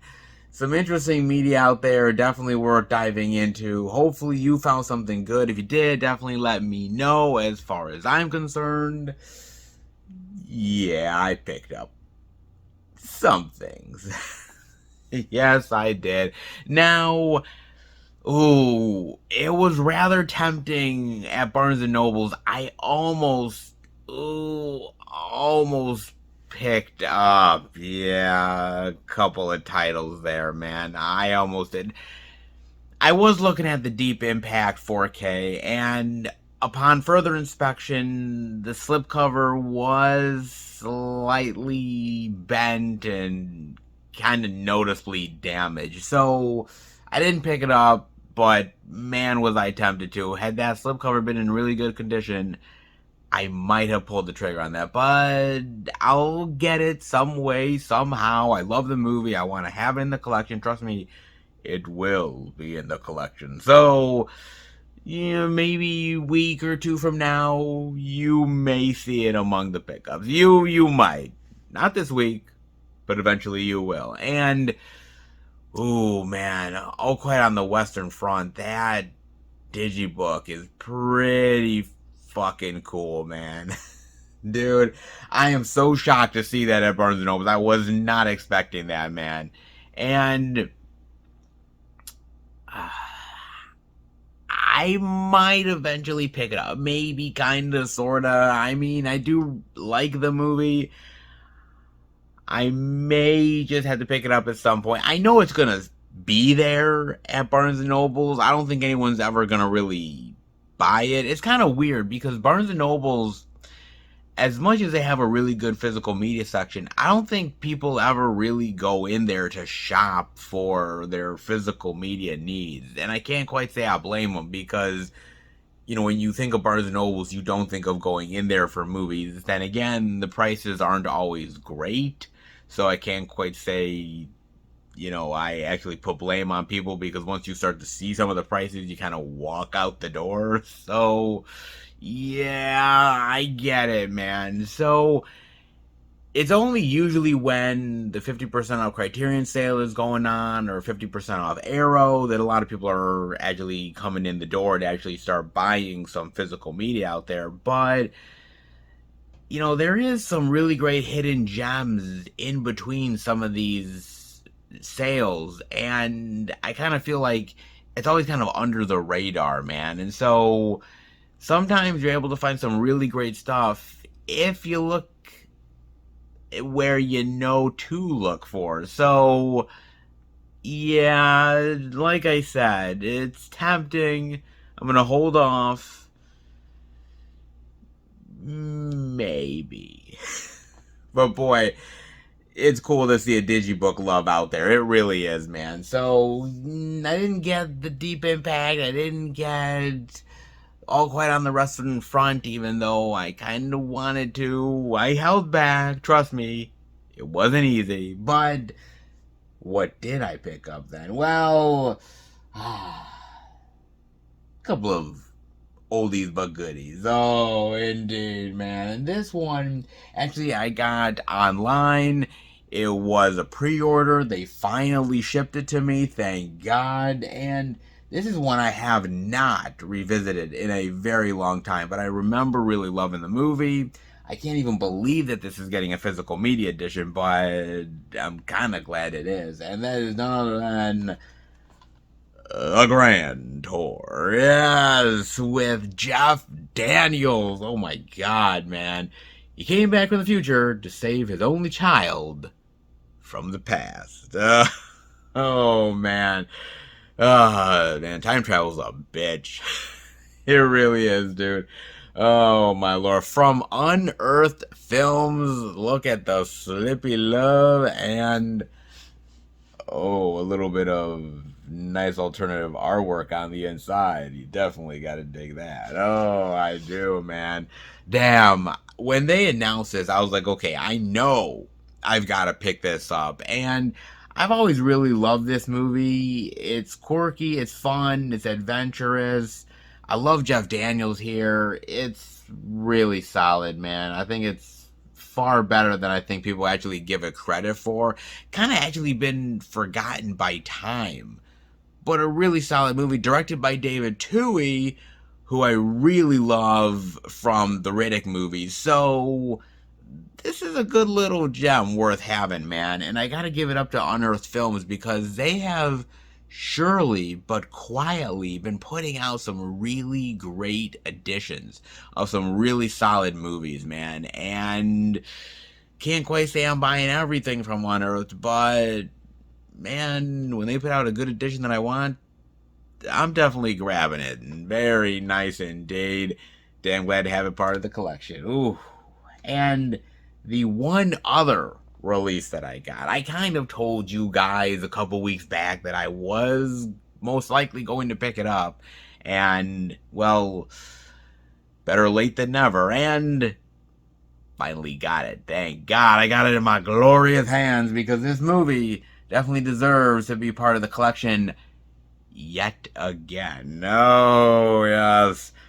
My God, man. You know, Lionsgate, man, they be killing it with the physical media love. And this one is extra special, man. Me being a fan, well, at least of the music, and then maybe at least a couple of his directorial efforts, this one is close to my heart. Oh, it is. With little Rob Zombie love for House of 1,000 Corpses. Yeah. Oh, the 20th anniversary. Holy shit. God damn, man. I remember when this movie got released in theaters. Man. You know, there's certain times when I see an anniversary edition and I just say, shit, I'm old. Oh, man. And this is one of them, dude. Wow. God, this is gorgeous. Oh, this is fucking beautiful, man. And when they announced this, I was like, I was a little on the fence at first. I was like, really? I don't know if I'm going to buy this thing. And then I ended up seeing the YouTube videos, and I ended up seeing it in the stores at Best Buy when I went, and I was like, oh my God, this thing, like, yeah, I was kind of on the fence, but once I saw it in person, I knew I had to get this. And, you know, the Best Buy copy in the store was a little bit damaged, but I ordered from good old Diabolic DVD, and I got it in perfect condition. Oh man, this, God, look at that artwork, so fantastic. On the inside, you get this really great booklet with a ton of behind the scenes photos, some really juicy stuff, absolutely amazing, absolutely killer, fantastic stuff here, man. I love that. Art cards, which actually is kind of unique and interesting. Yeah. I haven't opened it yet, but it looks really cool. Even on the back, like notes from the script or something. Oh, that's awesome, man. I love that as well. Heck, they even got a poster as well in here, which is really cool. Oh, look at this poster, man. Oh, that is cool. Nice. Look at that. Ah, it's so awesome. Man. And of course, the solid Blu-ray love too. Oh man, this is a jam-packed killer set, well worthy of the 20th anniversary love. And sometimes, I'm not gonna lie guys, you end up getting these anniversary editions and they're actually real shit. Like, they're terrible. And you end up asking yourself, like, dude, why even put this shit out if you're not even putting the effort into it? But Lionsgate, man, say what you will about them, good, bad, and different, but damn, they know how to put out a great edition celebrating a movie. And this is no different, man. This is awesome, okay? And I really dig this movie, man. I have always had a soft spot in my heart for this movie. The moment I saw it 20 fucking years ago, can't even believe I'm saying that. And I was a big fan of Rob Zombie. I really was. I had loved, you know, his band White Zombie. I loved his solo stuff. And when I had heard that he was making a horror movie, I was like, oh my God, I love this guy as an artist, and on top of that, he's making horror. I'm like, dude, it's a match made in heaven. And it worked. It felt like this crazy, wild, funhouse horror ride that had a lot of shades and homages to Texas Chainsaw Massacre and so many other things that Rob Zombie has been influenced by over the years. He had vibrant characters, he had crazy, wild kills, and it was just one wild ride of insanity that I just absolutely dug, man. And it's always been a movie that, when it first came out, I think a lot of people were very indifferent on it or frankly hated it. A lot of people were like, oh, it's a ripoff of Texas Chainsaw Massacre. And oh, this is a shitty directing job. And oh my God, it's just brutality for brutality's sake. Oh, and they're just hating on it for the sake of hating on it, man. And I've always told you guys that the ultimate judge of a movie is time. Time will ultimately judge a movie, whether or not it's remembered or forgotten. And this is one of those movies that has never really been forgotten. It's only grown in fondness and actually gained more of a following over the years. It might not have made a lot of money at the box office. It might have been this redheaded stepchild of a film for a lot of people. But I think people really grew to appreciate it and grew to really love what Rob Zombie was trying to do with this film, warts and all. And I think it works pretty goddamn solidly, man. And, as far as Rob is concerned, man, there's only like 3 movies that I like of Rob. It really is. I mean, this one clearly, The Devil's Rejects, and Three from Hell. All of them being the Firefly family. All of them having, Baby and Otis and Captain Spaulding and all the crazy wild family hijinks. I love those films. Those are really great original pieces that pay homage to a lot of different genres of horror, and you could tell that he's having fun with this. You could tell that he's really loving interacting and writing these characters and just living in that world, man. And everything else that Rob has done, whether it's the Halloween remake stuff or 31 or the Monsters or a lot of that shit, man, I just never got into it. I really didn't. And it's not for a lack of him trying. I just feel like Rob Zombie knows how to do a certain type of horror film, and he's good at it, and that's it. And I'm fine with that, man. But look, to say Rob Zombie is a great horror director would be a lie, because that's not the truth, man.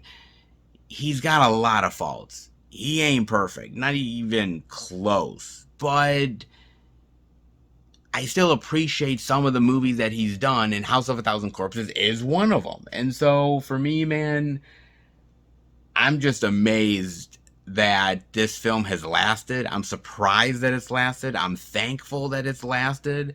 And I love it all, man. It was my introduction to a crazy, wild world of characters that I just grew to appreciate and love with every new installment and every time I rewatch these movies. And, man, I gotta admit, when Rob does it well, he does it. And this happens to be it, man. Not bad. I know some people are like, well, it's not 4K. I get it. I was kind of shocked, actually, that it wasn't 4K. And I don't really even know the reason why it wouldn't be 4K. But, Rob Zombie has come out and said that he likes his movies on either DVD or Blu-ray. He likes it being very gritty and not too cleaned up and pristine. Maybe that's the reason why. I'm not exactly sure, but regardless, whether it was 4K or Blu-ray, I wanted it. I'm glad I got it. It was either this or the Steelbook. And I gotta admit, I kind of liked the Steelbook, but I mean, come on. This is the edition to get. There is no doubt about it. It truly is, man. This is amazing. And I'm kind of now hoping that maybe in a couple years' time, maybe we might get one for the Devil's Rejects. Maybe.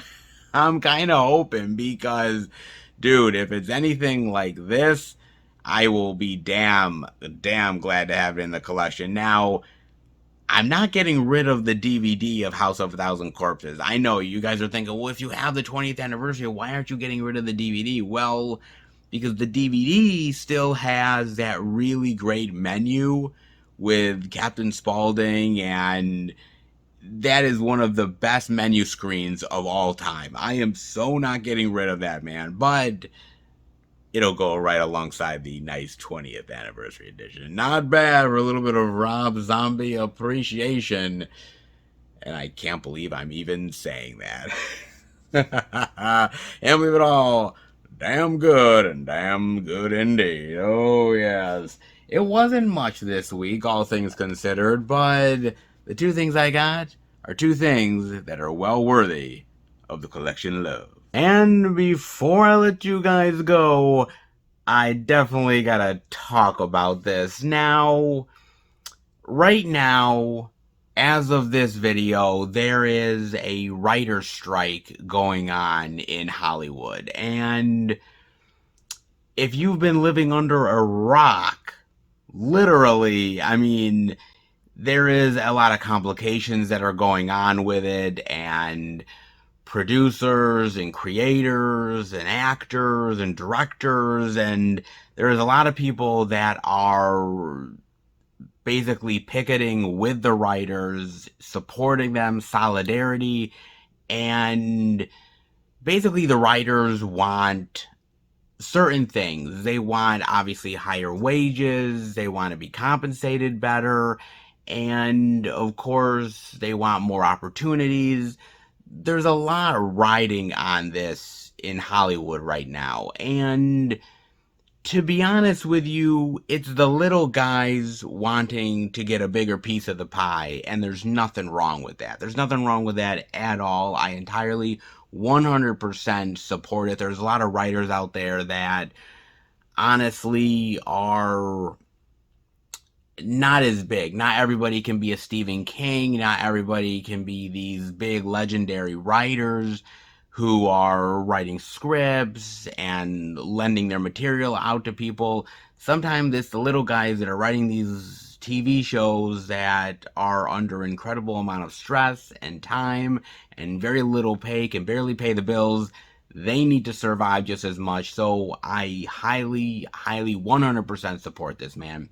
But one of the main components of this strike, on top of better pay and everything like that, is the idea of AI, artificial intelligence, and the concerns about artificial intelligence, because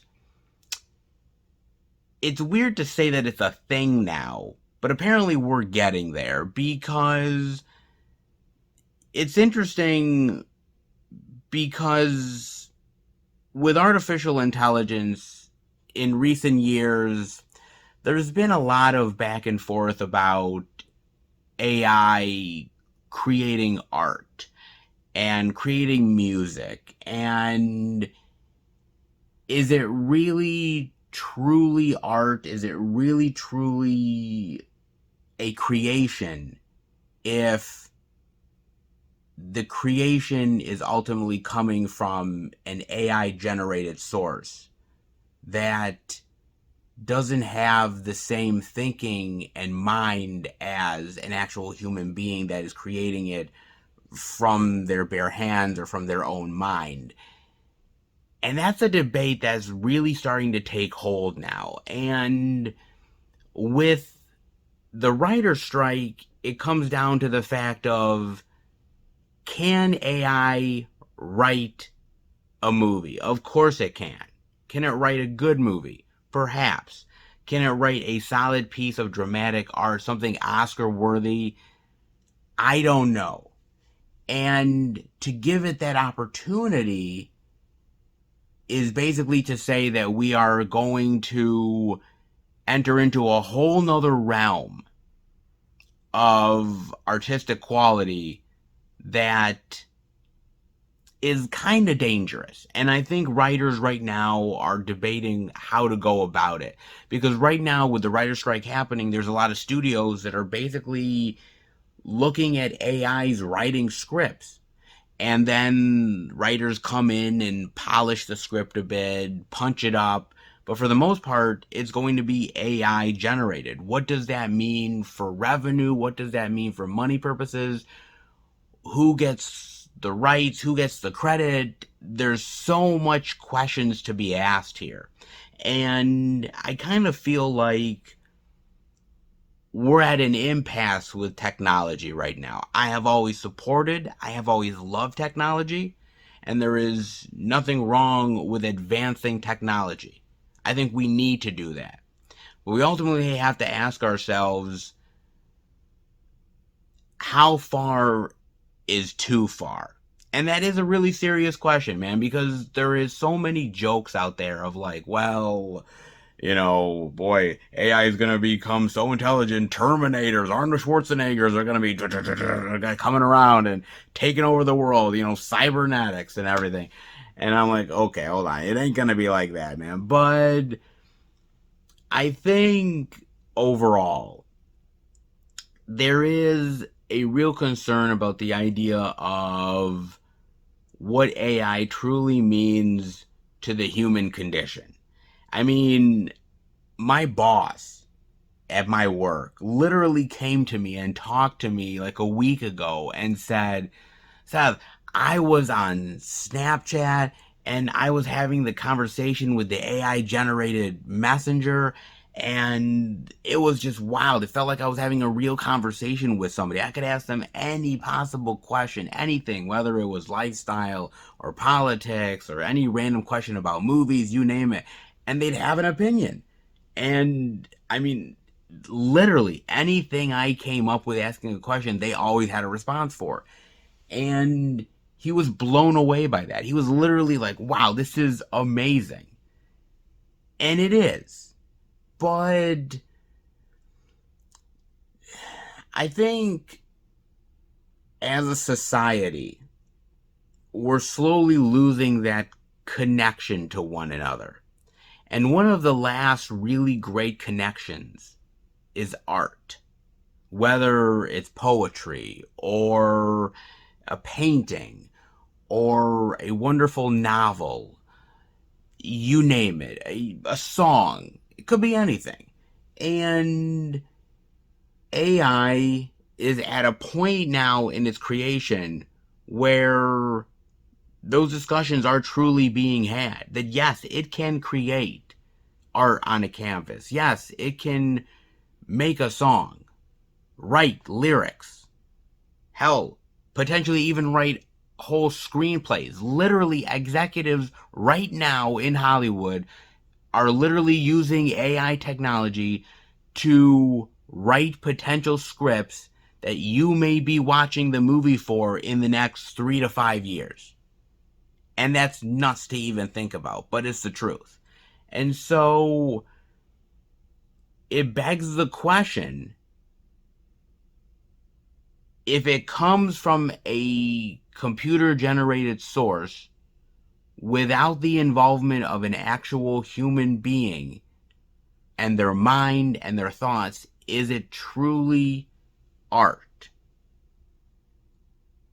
And I don't know if I can entirely 100% agree that it is.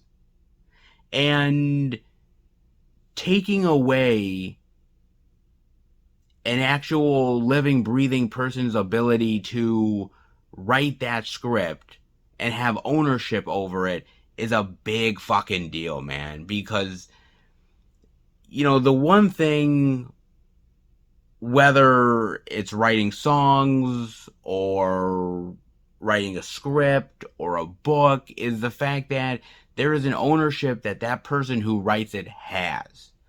They can monetize it, they can get revenue off of it, you name it.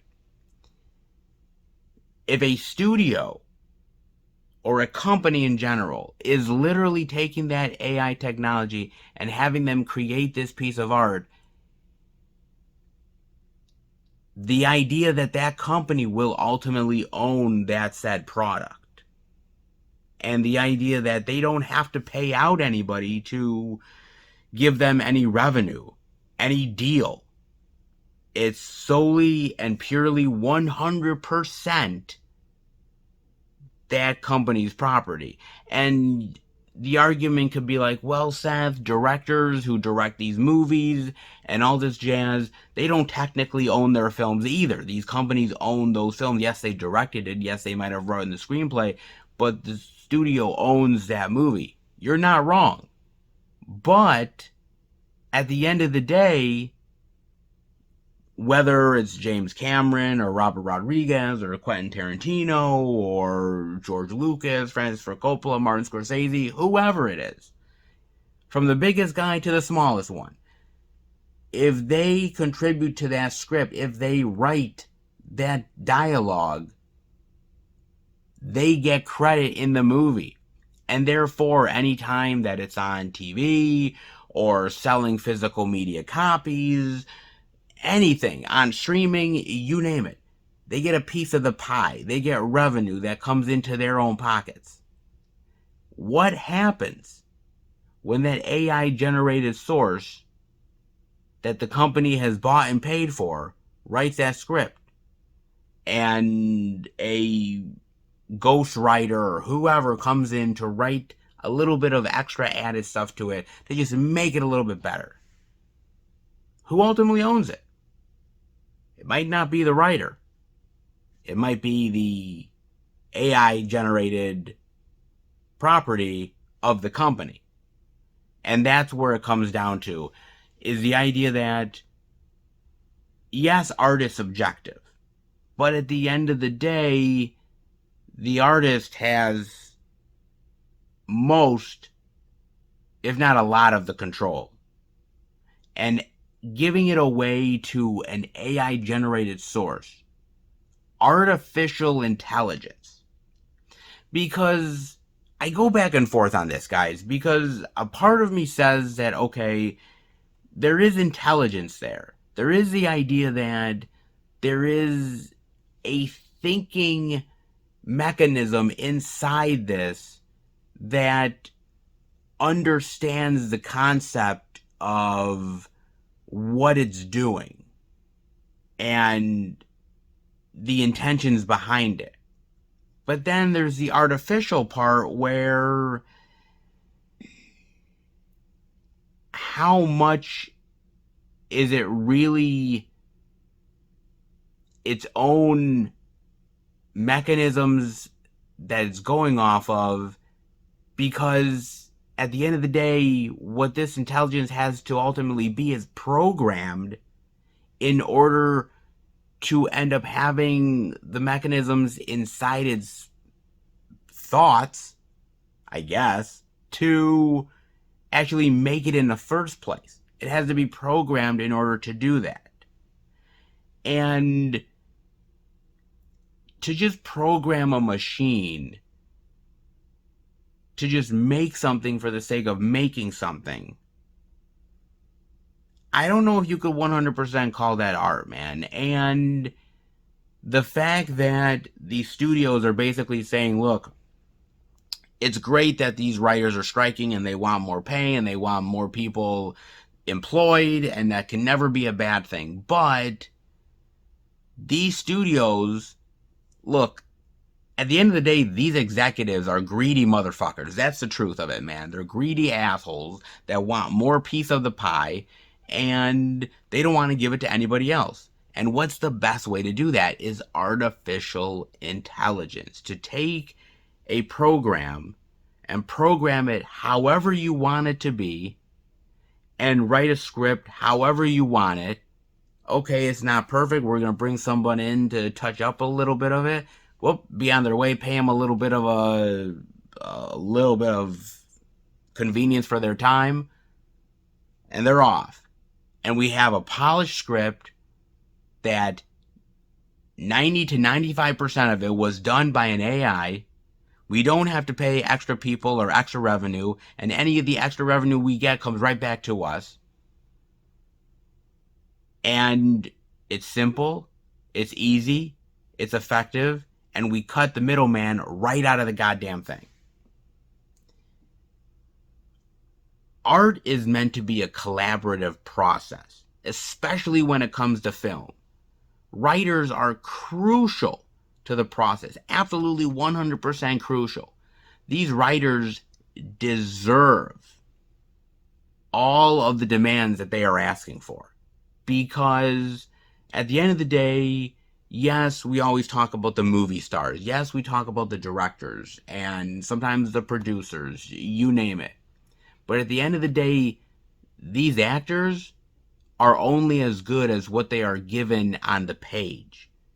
And what they're given on the page comes from an actual human being that is doing hard work to try to make something absolutely compelling enough that a studio A wants to make it and it can get financed, and on top of that, actually get put into a movie theater, which will make a good chunk of change, which hopefully then will get the revenue back to the individual who put their heart and soul into this product. And it employs so many people, so many crew members, actors, you name it. And so I look at this writer strike, and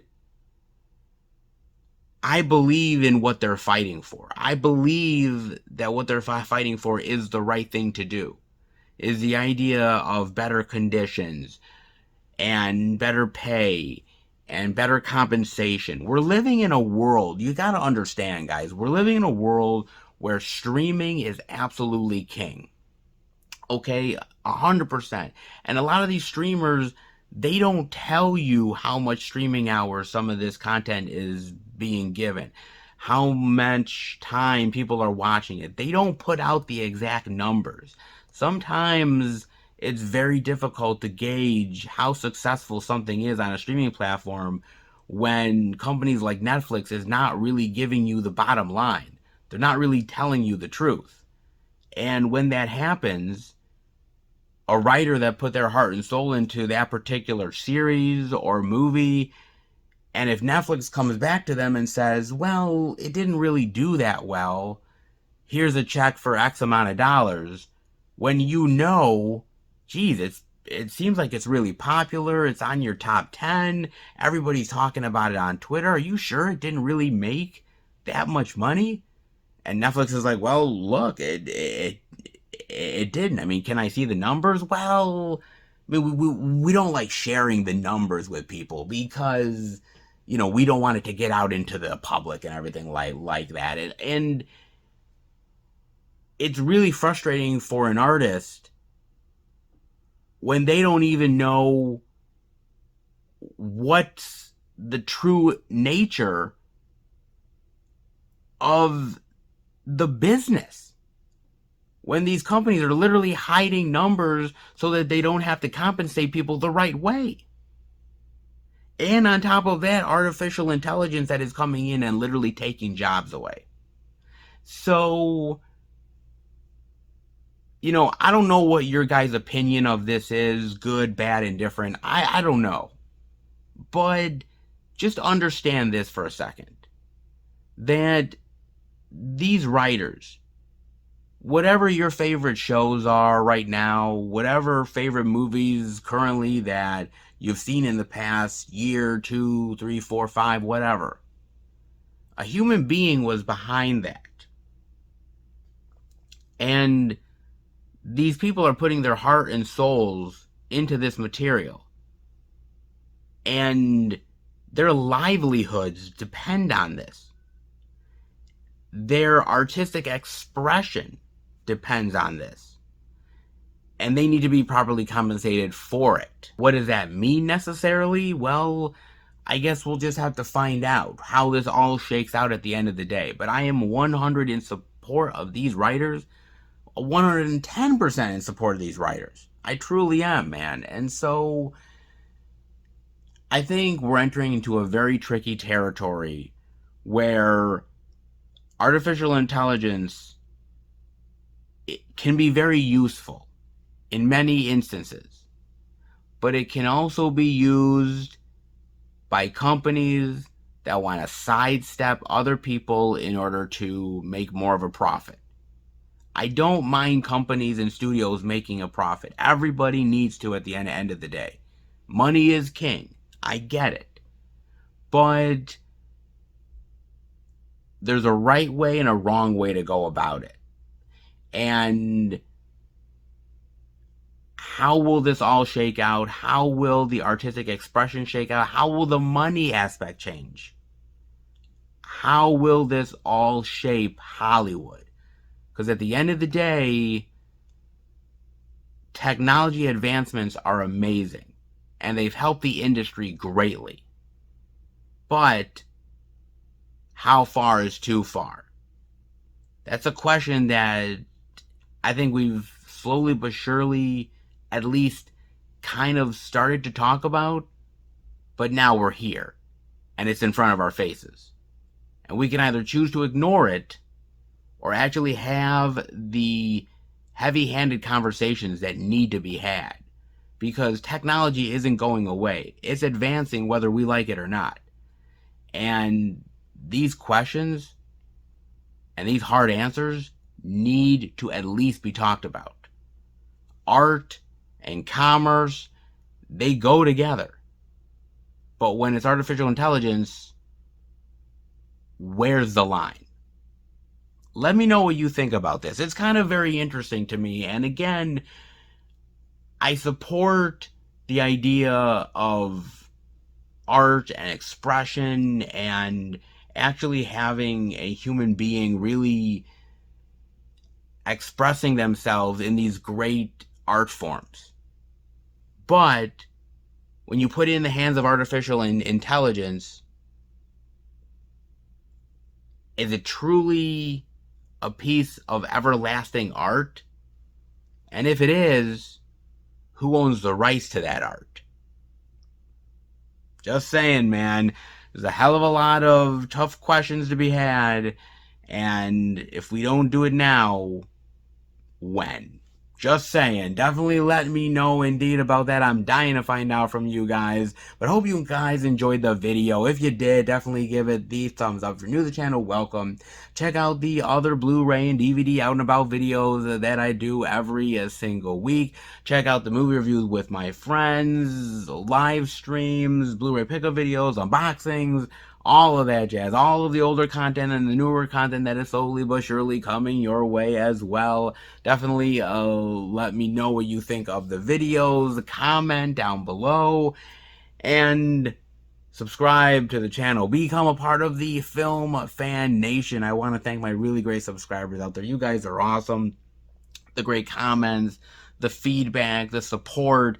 I truly appreciate it, man. You guys have gone out of your way to truly make me feel special among the YouTube movie community. And I do this because I love doing it, but I also do it for you guys as well, and I greatly appreciate the support. So if you love how I talk about movies and physical media, definitely hit subscribe and become a part of the good old Film Fan Nation. Also, keep up to date with everything I'm doing through Instagram and Facebook. Film Fan 108, keep up to date with everything I'm doing, plus special pictures and videos I do from time to time on social media as well. And if you want to send the channel any movie-related goodness, care packages, posters, physical media, you name it. It can be whatever.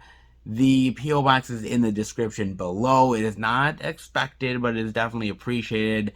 And I re-upped for another 6 months. The P.O. Box is open. It's ready. It's willing. You guys have ended up sending some amazing stuff my way. And, man, it's been a wild ride or wild adventure with the P.O. Box, and I can't wait to see where it takes me next. So if you are interested, the P.O. Box is there. Description down below.